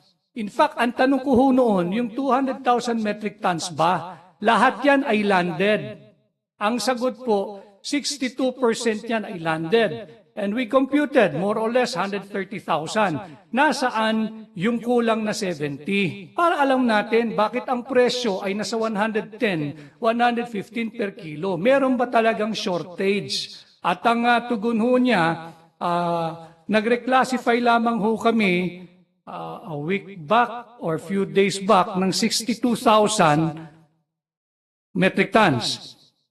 So, kako, simple math, yung 130,000 metric tons plus 62, 192 na. At saan ngayon mapupunta yung binabanggit ninyo na meron pang 35,000 metric tons in transit papunta sa isang warehouse for reclassification? Put them all together, 130 more or less, 62,000 metric tons more or less, plus yung 35,000 na sinasabi mo, kako, so sobra tayo sa 200,000 metric tons. Sabi ko sa kanya, yan ang mga importanteng detalye na gusto sanang makita ng Pangulo. Bago tayo mag-finalize, kung magkakano, again, in terms of quantity, yung dapat ho nating i-import, Your Honors, please. Mr. Chair, one follow-up question about this particular. Then the Senate President would like to interject. Yes, Mr. Chair. As the SP and I have both noted, kinonfirm ni ES na may pinag-usapan at pinag-iisipang amount na 300,000 metric tons dun sa pulong na iyon noong August 4. As the ES also confirmed earlier and recorded already in the transcript of the Blue Ribbon, there was an instruction to the SRA to draft an import plan, which is an import program, which is a draft sugar order. Huling follow-up sa puntong ito, ES, was there any opposition mentioned in that meeting to the proposal to import 300,000 metric tons? Sabi nyo nga po kanina, ES, ito yung proposal, ito yung rekomendasyon ng SRA, sabi po nila, batay sa mga rekomendasyon ng mga stakeholders. But in that meeting po, was there any opposition expressed by the good ES or the President or any other person participating to the proposal to import 300,000 metric tons of sugar, Mr. Chair? Yes, Your Honor. May opposition po at ang opposition ho mismo ay galing sa amin. Yun nga ho yung sinasabi namin, bakit 300,000 metric tons yung pilit ninyong binabanggit na amount of importation. Kaya nga po, let me be respectfully, let me be very clear again, that is why we were asking for an import plan. Yung import plan, nandun po sana yung detalye. And then, pati nga ho yung mekanismo, dahil sila naman ho talaga ang nakakaalam, paano ba yung accreditation ninyo ng trader na pwede mag-import, paano yung distribution ninyo ng X amount of metric tons, paano magkaanong in terms of quantity kay trader A, B, C, D, E, o kung pwede ang industrial user mismo diretso mag-import. Yun po yung aming pinag-uusapan pa noon. At yun po yun. At we objected doon sa initial amount of 300,000 metric tons. And yung sinasabi po natin na gumawa sila ng draft sugar order for the proposed 300,000 metric ton, purposely, so we can makumpara po namin, Your Honors, yung import plan mo dito sa ginigiit mong draft SO na 300,000 metric tons. Para meron naman ho kami ibabanggang mga dokumento. Bakit ba naman, just in case, bakit ba sa import plan mo ito lang ang linalabas? Bakit ba dito sa draft SO mo ito pinipilit mo? Yun lang naman ho po yun, Your Honors. For the record, Mr. Chair, before I end this line of questioning, yung sinabi ni ES nung kanilang presentation noon sa transcript ng Blue Ribbon na, and finally, if we may be given a draft sugar order for their proposed 300,000 metric tons new round of importation, doesn't sound like an objection. At most, clarification. Kasi kung nag-o-object talaga, tumututol talaga, ayaw talaga, I don't think government would even ask for a draft of a sugar order. Ayon po kay ES, they oppose the 300,000.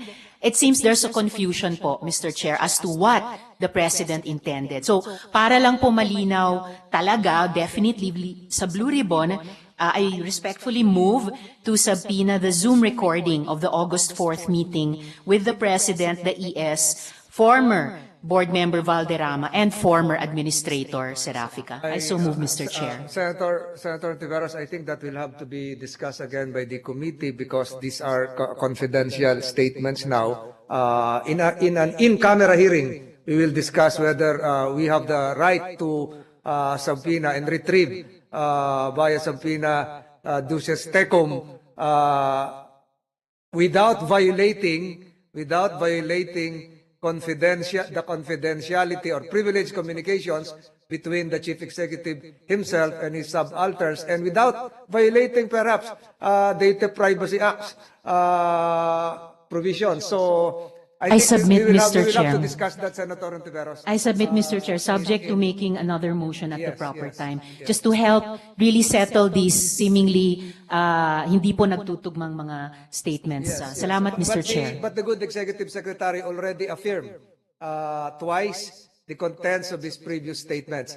So the Senate President is recognized. No, I'd like to confirm what the ES had said, because in a meeting in Malacanang, I don't know what date that was when you called us ES to help with the stakeholders. Do you recall that date? Was it August, second week of August? Your Honor, I think it was last during the oath-taking of the BARM officials, Your Honor. That's correct. I'm not forget sure the date. exactly the date, exactly when. August 17, according to my staff. August 17, the President was present in that meeting together with the stakeholders. And I'd like to quote what the President said. Nung pinag-usapan daw nila ito doon sa August 4 meeting, ang sabi ng Pangulo ay, ganun ba karaming kailangan natin i-import? Exact words of the President. He asked the SRA that, ganun ba karaming kailangan natin ma-import? Baka naman mas konti. That's what the President, and I have a witness here, Mr. William Chua was here, some of the stakeholders are in this room, and they were present in that meeting. And I'd like them to confirm also, maybe later on the sideline, that the President had said that. The President had questioned the number that the SRA was floating around. So, whether my dear colleague will believe me or not, Senator Risa will believe me or not, yan ang sinabi ng Pangulo, and I believe him. Because bukang bibig niya dun sa kampanya namin ay uunahin niya kapakanan ng mga magsasaka. At ang sabi pa ng Pangulo, let us frown upon importation, let us strengthen our farmers so that we can be self-reliant on our food security. Yan ang bukang bibig niya tuwing umiikot kami. So when he said that in our August 17 meeting, that he was aghast and saying to the SI, ganun ba karaming kailangan natin import? Yan ang tanong ni Pangulo. So, I believe that the number did not come from the Executive Secretary nor the President. And it was coming from the SRA. For the record, Your Honor, I can only give you what I know from this August 17 meeting with the President that told me. For the record of this hearing. Thank you, Senate President. Unless there are other questions related to the previous statement of the Executive Secretary, my advice to our colleagues is that we limit ourselves to the four corners of the sworn statement plus other matters that arose from this hearing. More importantly, more pointedly, the claim of former Administrator Serafica. And we're now shifting to, with the permission of Senator Pimentel, we're now shifting to item 3. That there was the claim of Mr. Serafica is that it was not 300,000 but 600,000. Mr. Serafica, are you still online? Are you still there?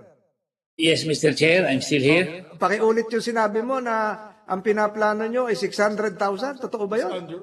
Hindi ko po yung sinabi ang plano. Sinabi mo yung kanina. Hindi po. We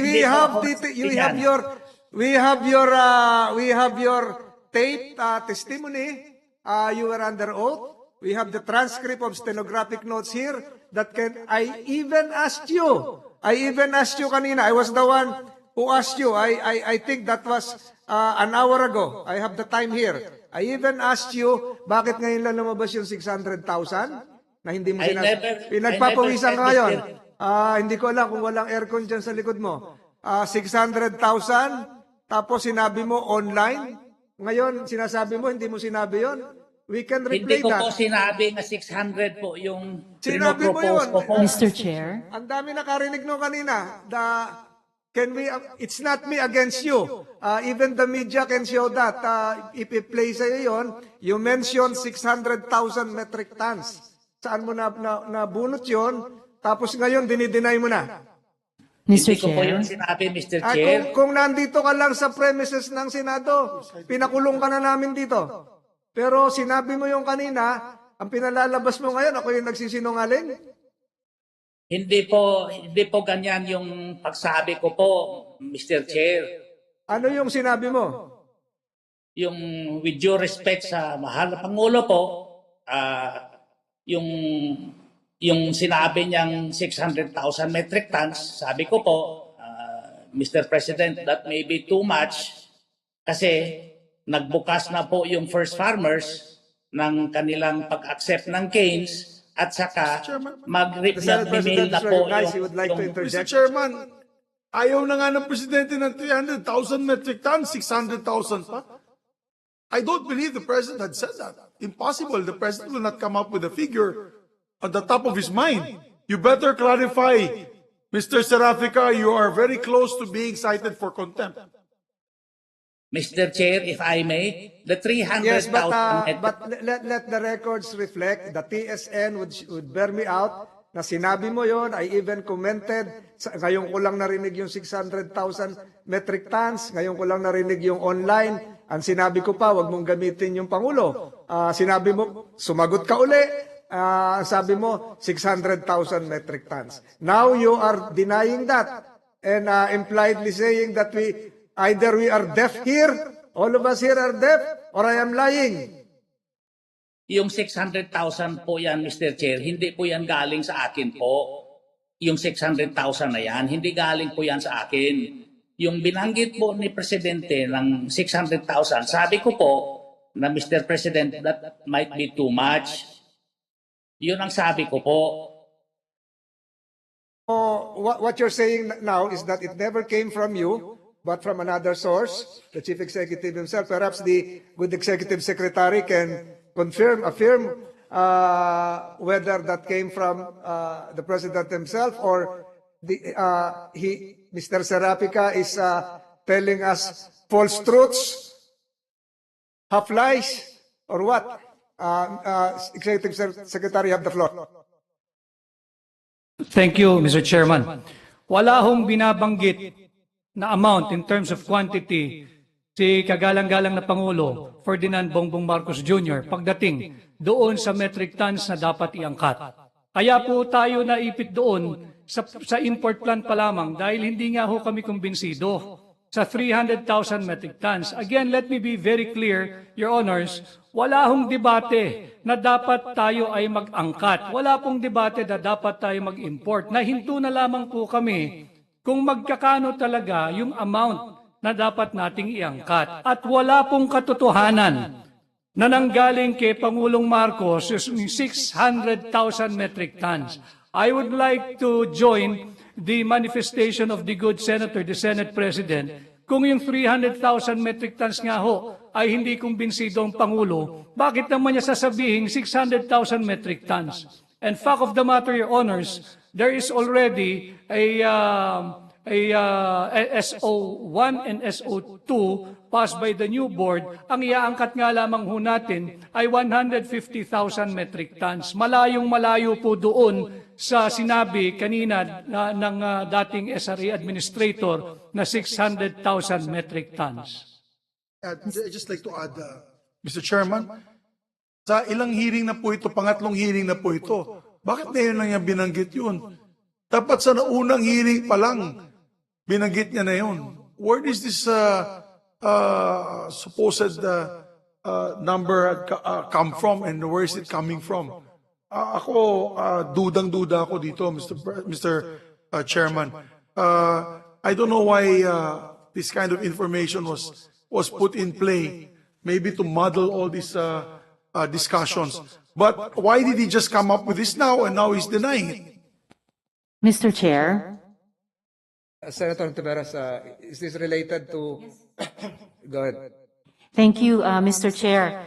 Someone is about to be cited in contempt, but there is a recording of the Zoom meeting, and that recording can put these issues to rest. So siguro, Mr. Chair, kahit si Chair lang po ay makapanood noon or at least makatanggap ng transcript ng meeting na yon to set these issues to rest. That would be the only way to validate. At gusto ko pa rin i-appreciate the fact na si former Administrator Serafica is appearing for the third time and answering questions of the Blue Ribbon Committee, not for the first time alone. Meron din silang sinumite September 2 na supplemental affidavit. And ako nga po, Mr. Chair, kung nandun ako sa meeting na iyon, I would not take it against the President kung meron silang babanggitin, hindi iuutos, kundi babanggitin or naiisip na 600,000. Marami pong stakeholders sa industry at sa buong bansa natin na maaring dumulog kay Presidente with this or that proposal, this or that amount. Ang importante para sa akin ay kung nabanggit man ni Presidente na it was in his mind at all, kailangan ba ng 600,000, yung sinabi pareho ni dating Administrator Serafica at dating Board Member or ni Mr. Serafica rather, kinonfirm ni dating Board Member Valderrama na masyadong malaki iyon. And klaro, pati dun sa sinabi ni ES na ang pinadraft nilang sugar importation plan or program or order ay for 300,000 lang. So, kaya po, Mr. Chair, napaka-importante nung August 4 meeting na iyon na kahit si Chair na lang ang makapanood or makabasa ng record nung meeting na iyon to set these issues to rest at para klaro kung papaano na set originally yung proposal at 300,000, eventually naging 150,000 ngayon, and if at any time any stakeholder appeal to the President for an amount of 600,000, there's no crime in that. Gusto lang natin sa komite kompletohin yung kwentong ito. And Chair, I'm sorry, I need to pull out at this point. I apologize to the Chair and to SP and my colleagues, to the ES and all of our resource persons, including Yusek Sebastian and Administrator Serafica and Board Member Valderrama. I have a victim survivor of sexual abuse, sexual violence waiting for me in another committee. The committee notes Marami pong salamat, Mr. Chair. Senator Ontiveros, but the Chair is now constrained to recall to the witness table, Mr. Manuel Lamata. Can you be seated? With the indulgence of our colleagues and the Executive Secretary. Mr. Lamata, you stated under oath that the claim of Mr. Serafica relative to the 300,000 metric ton was pre-approved, and you rebutted this a while ago. Can you repeat that for the benefit of some of our colleagues who just arrived? Yung section number 29 of the supplemental affidavit of Mr. Serafica that was just executed 2 September 2022. There is no, Mr. Serafica claimed that there is no truth to the allegation of you, Mr. Lamata, that it was made to appear that the 300,000 metric tons was already approved by the President. Can you repeat what you said 30 minutes ago? Again, good afternoon to this honorable court.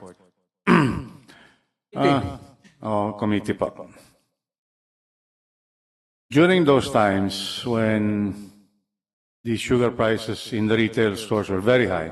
No. What I'm saying is this. Yung sinabi ba ni Mr. Serafica dito na sinasabing nagsisinungaling ka ay tama o mali?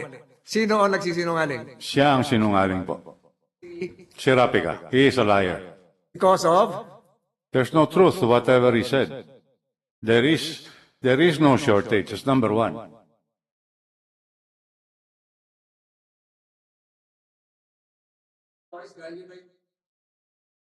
Mali. Ay, mali yun.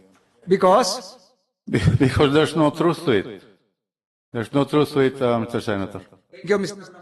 Maraming salamat. We now recognize Attorney Victor Rodriguez, the Executive Secretary. Thank you, Mr. Chairman. Just to be clear, Mr. Chairman, if the alleged Zoom or video meeting took place, and if I get the date correctly mentioned by the Honorable Senator Risa Ontiveros was August 4, let it be put on record, Mr. Chairman. Noong August 4 po, wala po kaming Zoom meeting ni Mr. Serafica. He was in my office, Your Honors. He was physically present in my office, and that is contained in my statement during my first appearance in this Honorable Blue Ribbon Committee. He was in my office, and we were discussing precisely if he could liquidate the 200,000 metric tons product of SO3. Nandoon po siya sa aking tanggapan. At yun din po yung aking statement na ang kaharap po niya ay ang aking Senior Deputy Executive Secretary, ang aking Deputy Executive Secretary for Legal, at ang aking Deputy Executive Secretary for Finance, at nandun din ho yung Pangulo ng PITC na si Dr. Molly Chong. I would just want to make this clear because the name of the President is unnecessarily being dragged by the former SRA administrator. And as the Executive Secretary, I will not allow that, Your Honors, please.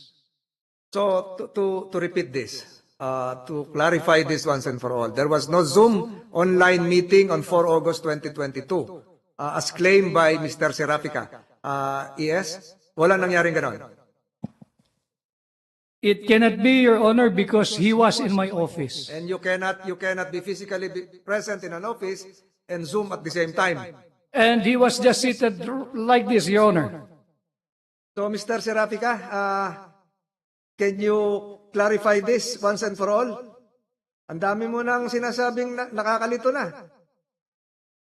Yes, Mr. that's Serafica, correct. are you still there? Yes, Mr. Chair. Wala daw Zoom meeting. Ano yung sinasabi mong Zoom meeting? Mr. Chair, I was in the office of E.S. Rodriguez, but the President and former board member Valderrama were in a Zoom meeting joining us, Mr. Chair. That was after lunch. Mr. Chairman, hybrid ang meeting nila. Is it correct? Yes, was there a hybrid? Let me check, Your Honor, just to be precise. But I'm sure that August 4, he was in my office. Yes, after lunch, because it's in my notebook, Your Honor. I'm in the habit of taking notes of all that's happening in my presence. In fact, Your Honor, one of the subject matter that I've raised then, as of 1:30 p.m., August 4, he was seated in front of me, the former SRA administrator. I told him, how come last July 24, there are confusing figure posted on your SRA website? Sabi doon sa website mo, meron ka pang 160,992 metric tons of raw sugar and for domestic production. And also on the same day, July 24, napansin ka ako ng mga staff ko, meron ka na namang 195,025 metric tons ng refined sugar. Nandoon po siya sa aking tanggapan. So, thank you, Mr. Executive Secretary. Are there questions from the Blue Ribbon?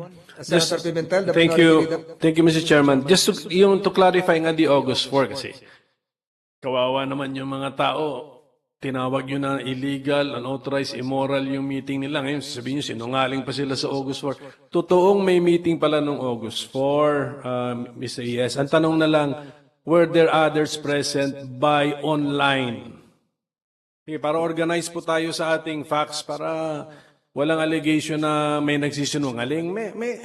May inaccuracy siguro sa pagka-state niya, pero may August 4 meeting, nabanggit niya online kasi naka-online siya, mahirap talaga ang pero hybrid pa lang ibig niyang sabihin. Physical po kayo, meron bang others present online? Tandaan po natin, Mr. Valderrama confirms such a meeting. That is what I will have to check, Your Honor, so that we will be precise. What I'm saying is, August 4, what I'm affirming now, based on my recollection, it really transpired, Your Honor, that he was physically present in my office. Purposely, we were discussing on how the 200,000 metric tons product of SO3 was consumed, Your Honor. Okay na, yes, kasi para doon lang tayo.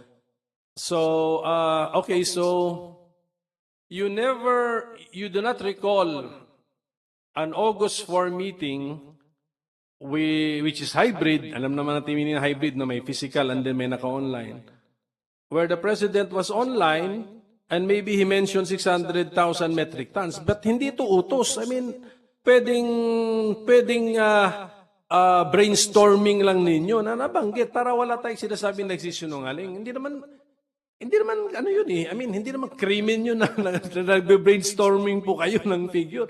At saka from the opening statement kasi of the Executive Secretary, Mr. Chairman, yung mga gusto nilang malaman sa sugar industry, exactly sa gusto natin malaman. Exactly. Gusto niya malaman yung traders, mga volume. Exacto.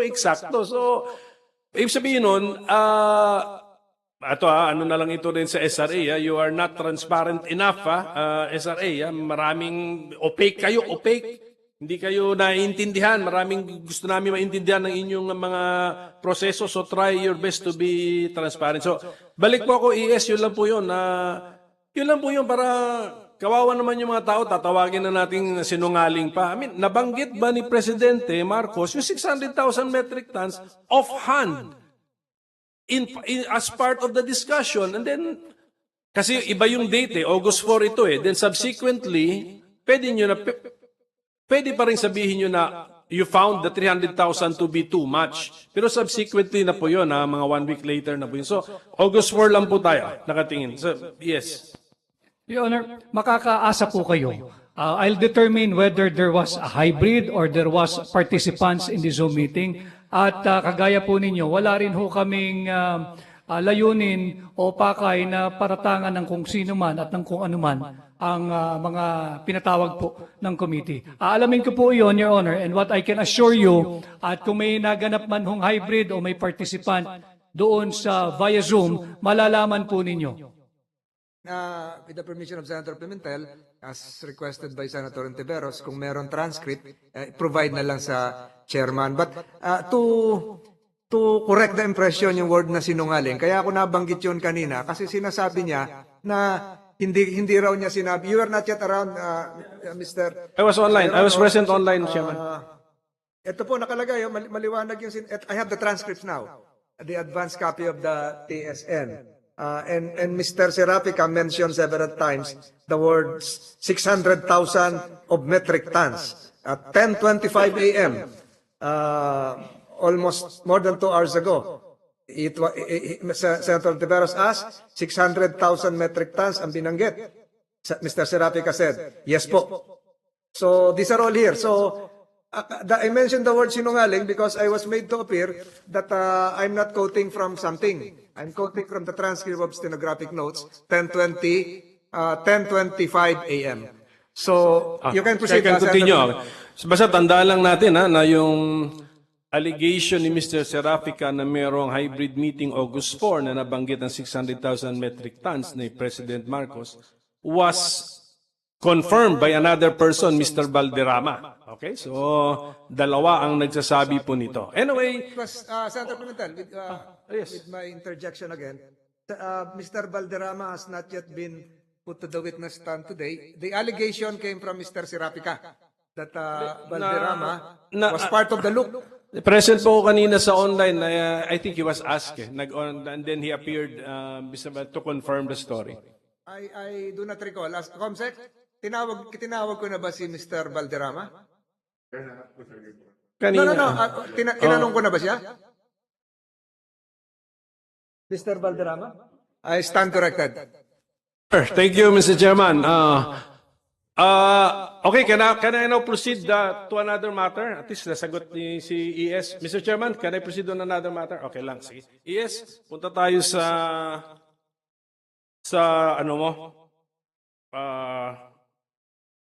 testimony mo, August 23, 2022 po, dito po sa committee ito.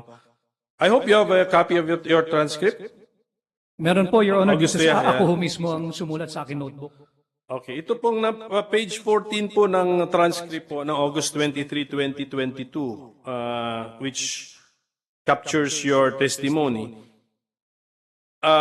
Second paragraph, yung August 7, last sentence, sabi mo, I purposely did not answer him dahil wala pa pong tugon ang Pangulo sa tatlong bagay na ito. Yung mga tanong ito yung mga tanong ni Senior Yusek Leo Sebastian, di ba? Yun. Tapos sa August 8 naman, ito naman sa last paragraph ng page 14, meron na namang sentence mo na, I purposely did not respond because these are the matters that are still on the table of the acting secretary of the Department of Agriculture, page 15 na po ako, that we have yet to act upon and that he has yet to decide. Actually, yan po ang parang naging ugat ng controversy is yung hindi pag-communicate. Yun ang nakita ko. Bakit? Why do you purposely not respond, Mr. ES? You could have responded na we have not yet made a decision on that. Yusek. Oh, so why? Doon po na kasi alam nyo ba bakit? Kasi ang nangyari, nag-assume. Yun ang sagot naman nila sa amin. We assumed. Yes, sir. Yes. Thank you, Your Honor. Kaya po kami hindi sumasagot dahil meron pa nga hong mga nakabinbin na for action or decision ho ng acting secretary na si Pangulong Marcos. At malinaw naman po noon doon na if I may go back further a little, Your Honor. In fact, alam naman ho nung dating Chief of Staff at Senior Yusek in charge for operation na yung kanyang additional delegated authority ay hindi naman po yun kapangyarihang gumawa ng mali.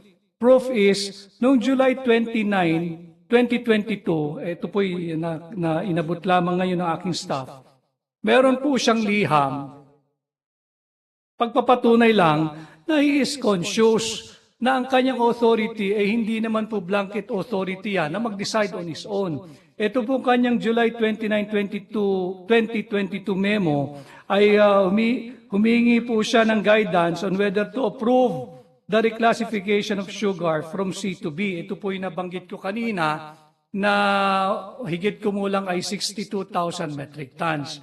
I will be submitting this, Your Honor, although it's just a photocopy, the only copy that I have now, para lang po sa guidance po ng committee at nating lahat, na malinaw naman po sa kanya as early as July 29 na ang kanyang authority ho ay limitado lamang. And proof is, yung nabanggit ko nga ho sa aking statement, na August 7, Sunday, tinatanong niya po ako, kagaya po nung nabanggit ni kagalang-galang na Senator Coco Pimentel, yung tatlong bagay, any instruction from the President after his meeting with SINAG on sugar and the fertilizer. So malinaw po yun, for his every action, humingi po siya ng confirmation, Your Honor. At kaya ko lang po talaga hindi sinasagot yun, Your Honor, dahil wala pa pong pinal na desisyon o aksyon ang Pangulo. Yun lamang po yun, Your Honor.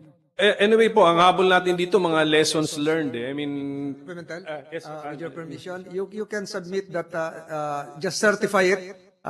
The committee secretariat is directed to retrieve from the good executive secretary a copy of the document just mentioned a while ago, but it has to be a certified copy, and we will mark that accordingly. Please proceed, Senator Pimentel.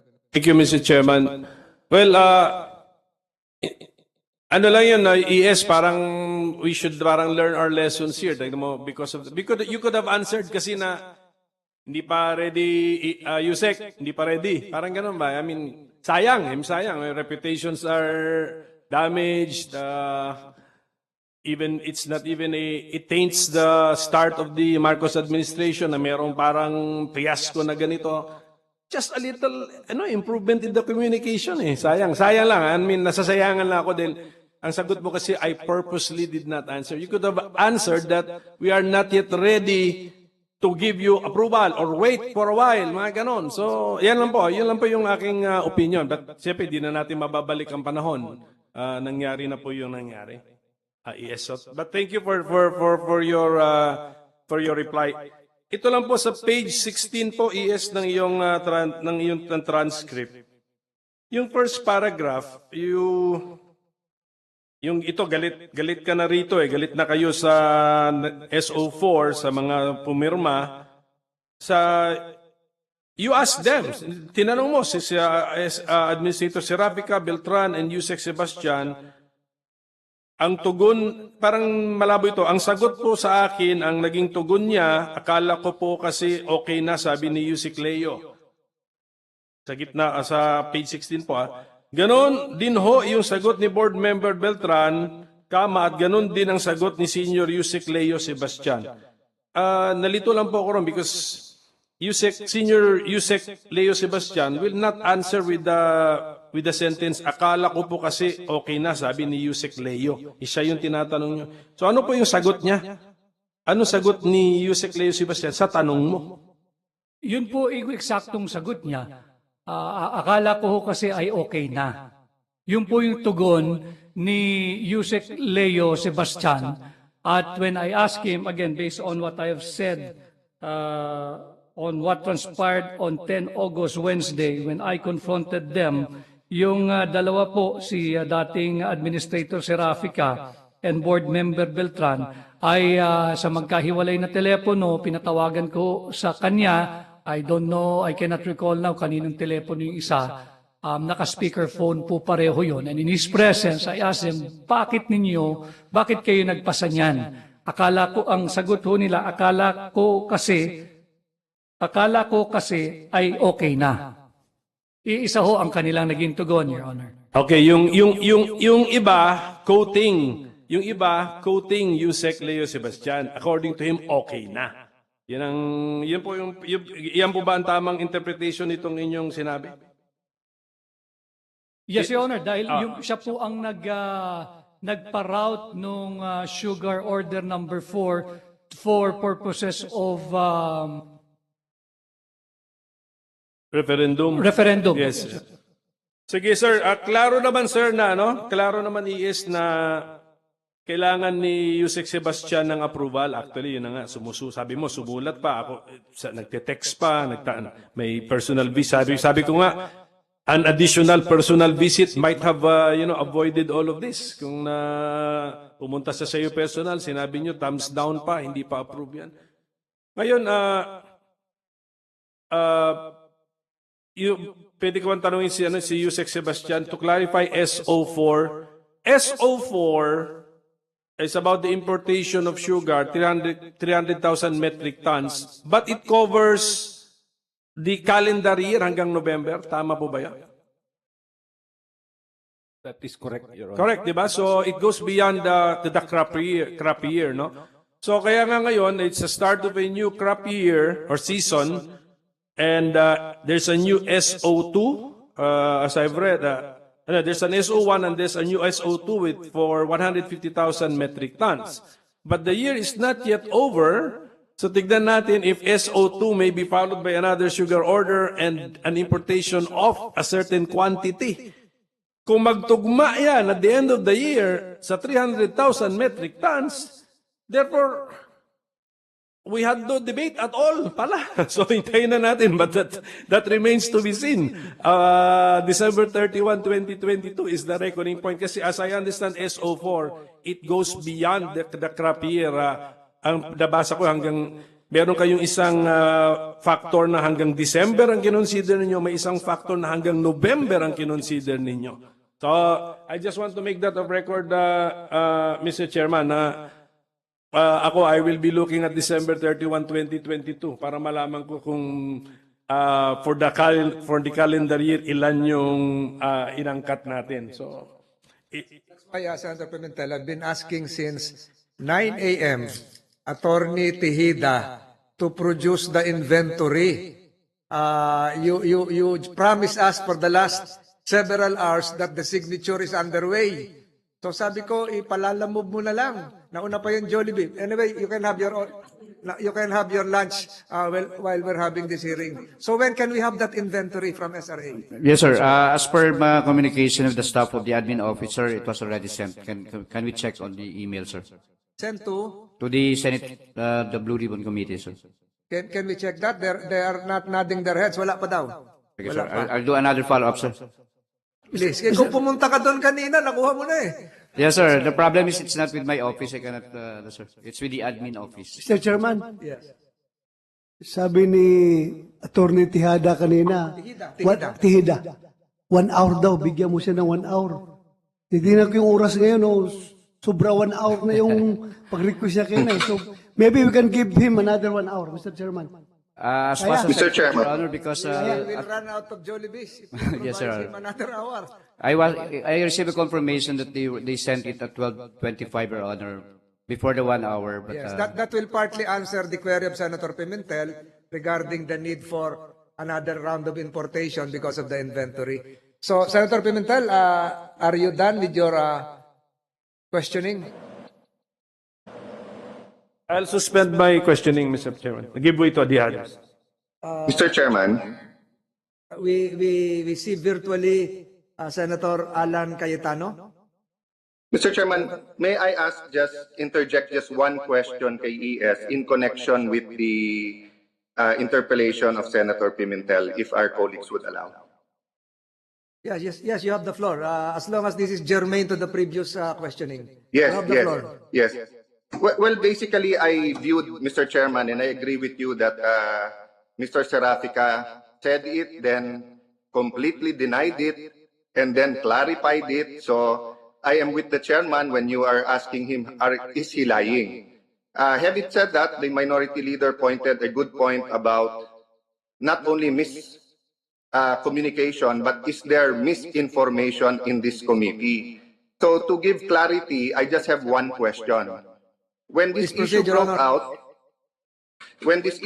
out, just to give the context, Yusek Sebastian signature appeared for the president.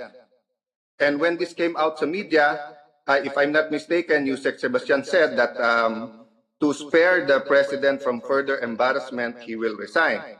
And then Malacanang came out saying that he is no longer Yusek. And when I questioned him, because you do not sign for the president, you sign by authority of the president. You only sign for the president when there is specific instructions na ipirma mo na ako yan. So, he pointed to a memorandum order or whatever the nomenclature of that order, basically the ES giving him powers. Basically, para siyang acting secretary in the absence of or unless the president reverses him. But recently, lumabas, hindi pa pala siya fired o hindi siya resigned. Siya daw po ay suspended lang. Which is no issue at all if there were no allegations that there is someone behind using the president's name. But the records are complete with testimony that certain people in the SRA were telling the stakeholders that ito ang gusto ni presidente. No? So that comes into play. Yung pumirma ka na mali, na in good faith, na yun ang proseso, you should not be punished or fired for that if it if it isn't per se a bad decision. But in context of making it appear na yan ang gusto ng presidente, ibang usapan yan. That's an allegation of being part of the conspiracy. So given that context, only one question. Mr. Executive Secretary, magandang hapon po. Ang question ko po, is he fired or not? And if he's not, why is he not fired when he signed for the president? And after all your testimony, it is very clear that the president did not intend to allow that order. So that's why ang dami tuloy lumalabas usap-usapan ngayon na prinoprotektahan si Yusek Sebastian. It may be unfair, but that precisely is the question, no? Is he fired or not, or is he resigned or not?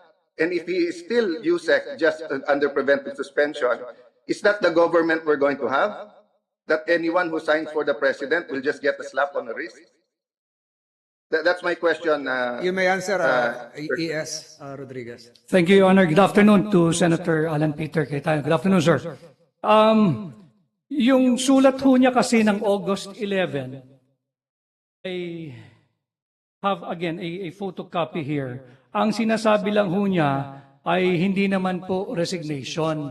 Ang sinasabi niya, if I may read, Your Honor, please, on the second paragraph, and I quote, "Thus, I humbly offer to be relieved of my delegated authorities and assignments and responsibilities in my capacity as Chief of Staff and Undersecretary of the Department of Agriculture." Hindi naman ho siya nag-resign. I was, if I may refer later on to the Deputy Executive Secretary for Legal for the further discussion. Kasi si Yusek Leo ho ay CESO 1. At ang hinihingi lang po niya sa kanyang sulat ay siya ay ma-relieve sa kanyang duties as Chief of Staff at Yusek. Hindi po siya nag-resign, Your Honor. Humihingi lamang po siya na i-relieve siya ng kanyang pagiging COS at USEC. If for further to expound, if I may be permitted, Your Honor, Mr. Chair, to refer the matter to the Deputy Executive Secretary for Legal. Yes, but we have to administer the oath to the Deputy Executive Secretary. Can you please rise? Can you administer the oath, General Counsel? Can you please raise your right hand? Do you swear and affirm to tell the truth, the whole truth, and nothing but the truth in this proceeding? I do. Yes, sir. We still want to get your name kasi walang nameplate sa harap mo. Just mention some of your personal circumstances. Yes, sir. I'm Attorney Richard Palpalato, the current Deputy Executive Secretary for Legal Affairs under the Office of the President. That's it, sir. And Mr. Chairman, before he answers, before he answers the question, thank you, Mr. Chairman. Sorry, Mr. Chairman, I didn't mean to interrupt. It's just that online, I do not know when, I'm interrupting you or not, so I apologize for that. I agree with the Executive Secretary na kapag CESO, or meaning career, unlike political appointees that you can just fire them. But to put context sa sagot ng Deputy Executive Secretary for Legal, when it's for cause, you can also immediately fire career officials. No, President Duterte fired several career officials because the point here is if you look at the privileged speech of the Senate President, may kikita ng daan-daan milyon kung natuloy ito. And it was the signature of the USEC who was given authority to make decisions, not to sign for the President. So the mere fact that someone signs for the President is more than enough grounds to fire him. Secondly, anong sagot niya I refer to the records, no? But something like mali yung akala niya or whatever akala niya, yun ang gusto ng presidente. If the whole sugar industry will suffer and people cannot buy sugar because it's too expensive already, I don't know ano pang hinihintay natin to fire someone who did something like that, no? So I just want to put that on the record, Mr. President and Mr. Chairman, because it's not only a question of legal, it's also a moral question. Will you allow undersecretaries to do that? Because we're just beginning this administration and we're all trying to help, whether administration or opposition, dahil grabe na pinangdadaanan ng ating mga kababayan. Tuloy-tuloy ang COVID, napakamahal ng presyo ng mga bilihin, etong sugar, marami pa tayong anin dito. So for me, Mr. Executive Secretary, I thank you for your answer. It was a straight legal answer, but please look into this because whatever you do will set an example for the next 6 years. And if we're going to say, well, kailangan imbestigahan muna ng legal and you're not going to have a firm handling of this USEC, unless nga, which is the speculation ng iba, meron na sa likod niya na mataas na pumoprotekta sa kanya, kaya hindi maalis. So, hindi po to chismis. I'm telling you face-to-face, except via Blue Jeans sa Blue Ribbon Committee, that these are ito ang mga pinag-uusapan, whether ng mga senador o mga tao sa kalye, na bakit ang lalakas ng mga ito, no? So, can you imagine if other USEC start signing for the President, hindi by the authority of the President? So I cannot overemphasize this, Mr. Chairman, so I apologize, no, but that's the question there, and I will accept yung legal, no, but this isn't a legal question. It's a question of how this administration is going to treat government officials who use the president's name and causes severe damage to our people. Thank you, Mr. Chair. Thank you, Senator Cayetano. The Deputy Executive Secretary can now answer the question delegated to you by the Executive Secretary. Yes, yes. I think it's something to do with the CESO, rank, etc., etc. Please proceed. Yes, John. With respect to Undersecretary Sebastian, as the Executive Secretary said, the request of Yusek Sebastian was only for the relief of his duties. And considering that he is a CESO 1, appointed as Undersecretary, he is a career official, Your Honor. And by requesting to be relieved, he did not resign from the position. He can still be appointed to another position equivalent to his CESO rank. So that would entail relief of concurrent and additional duties. Duties, yes, Your Honor.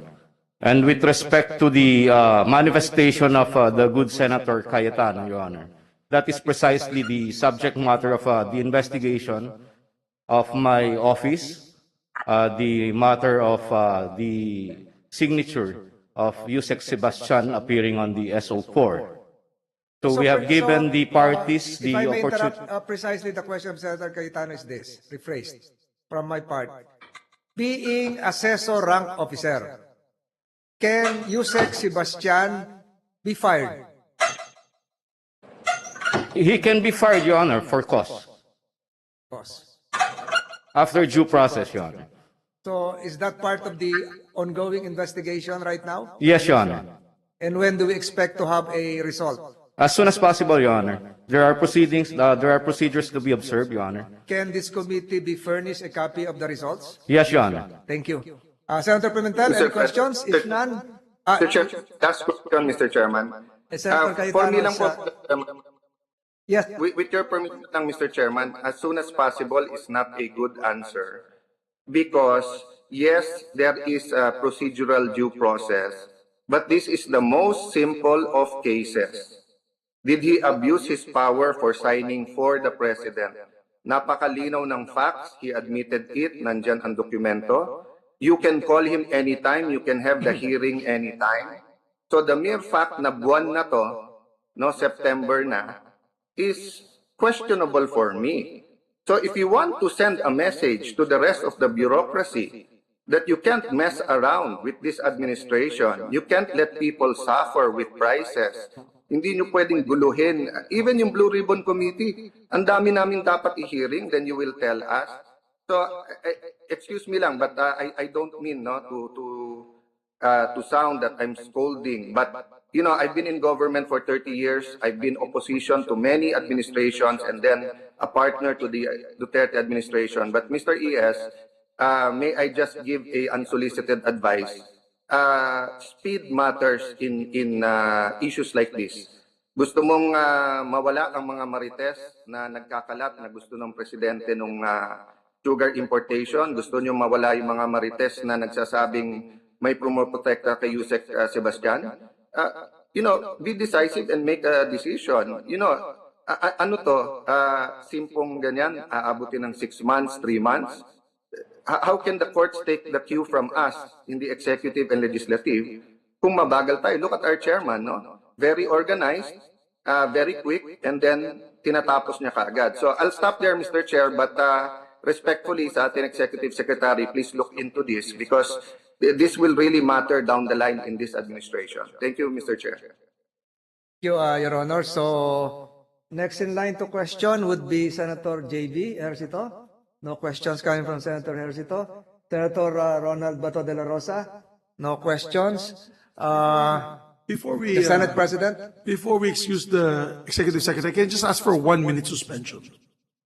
Session is suspended for 1 minute.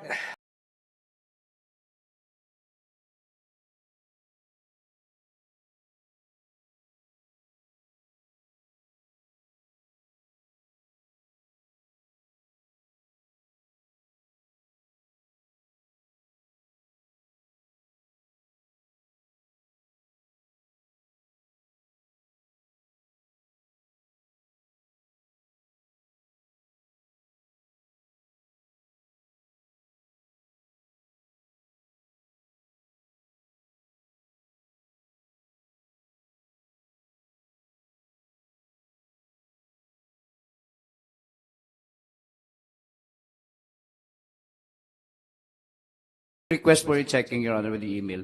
I'm sorry for the delay, Your So Honor. we have just received the inventory and we will reproduce the same. Mr. Chairman, while we are, I was going to ask clarification to the Executive Secretary. I just want the... Tejada, yes. May I ask si Mr. Tejada, what is your, ano po ang designation niyo sa SRA? Kasi sorry, I was not in the other two meetings. Yes, sir. Good afternoon. Mayang hapon, sir. I am the Deputy Administrator for Regulation, sir, of the Sugar Regulatory Administration. Yes, and I had a meeting last night, and I would like to share this information with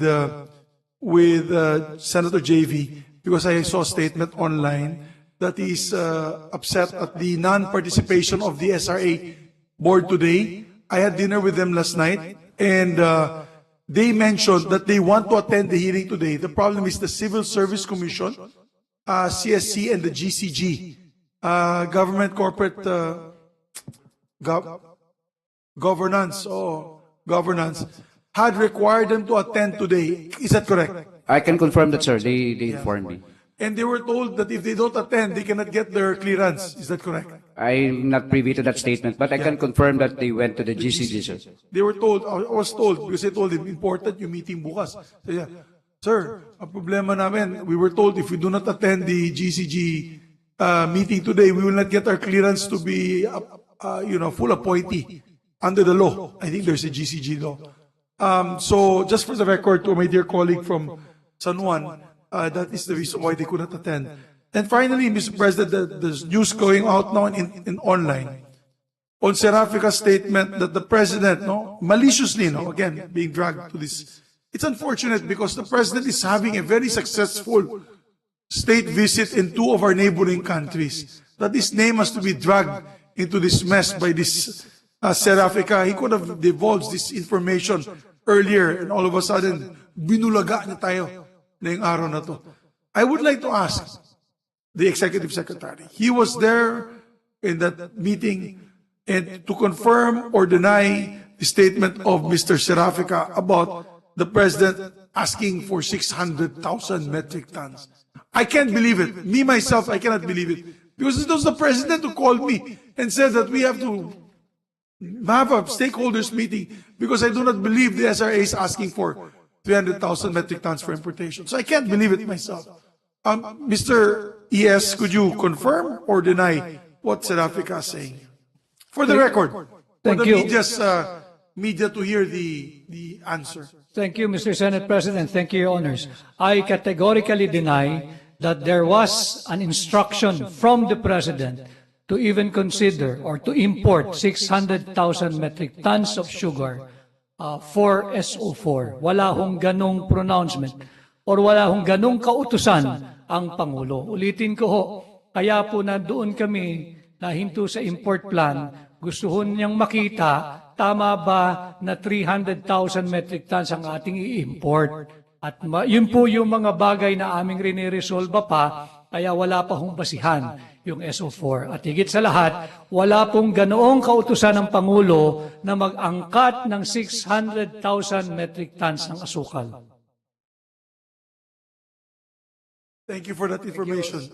I hope that the media picks up also the answer of the Executive Secretary as he was part of that meeting. Let's not put malice on that statement of Serafica because, we don't want to damper a very successful state visit, and I myself truly do not believe it.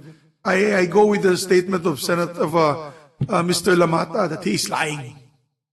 Thank you, Senate President. I'd like to acknowledge the arrival of Senator Jinggoy Estrada. Senator De La Rosa, you have a query? Yeah, Mr. Chairman.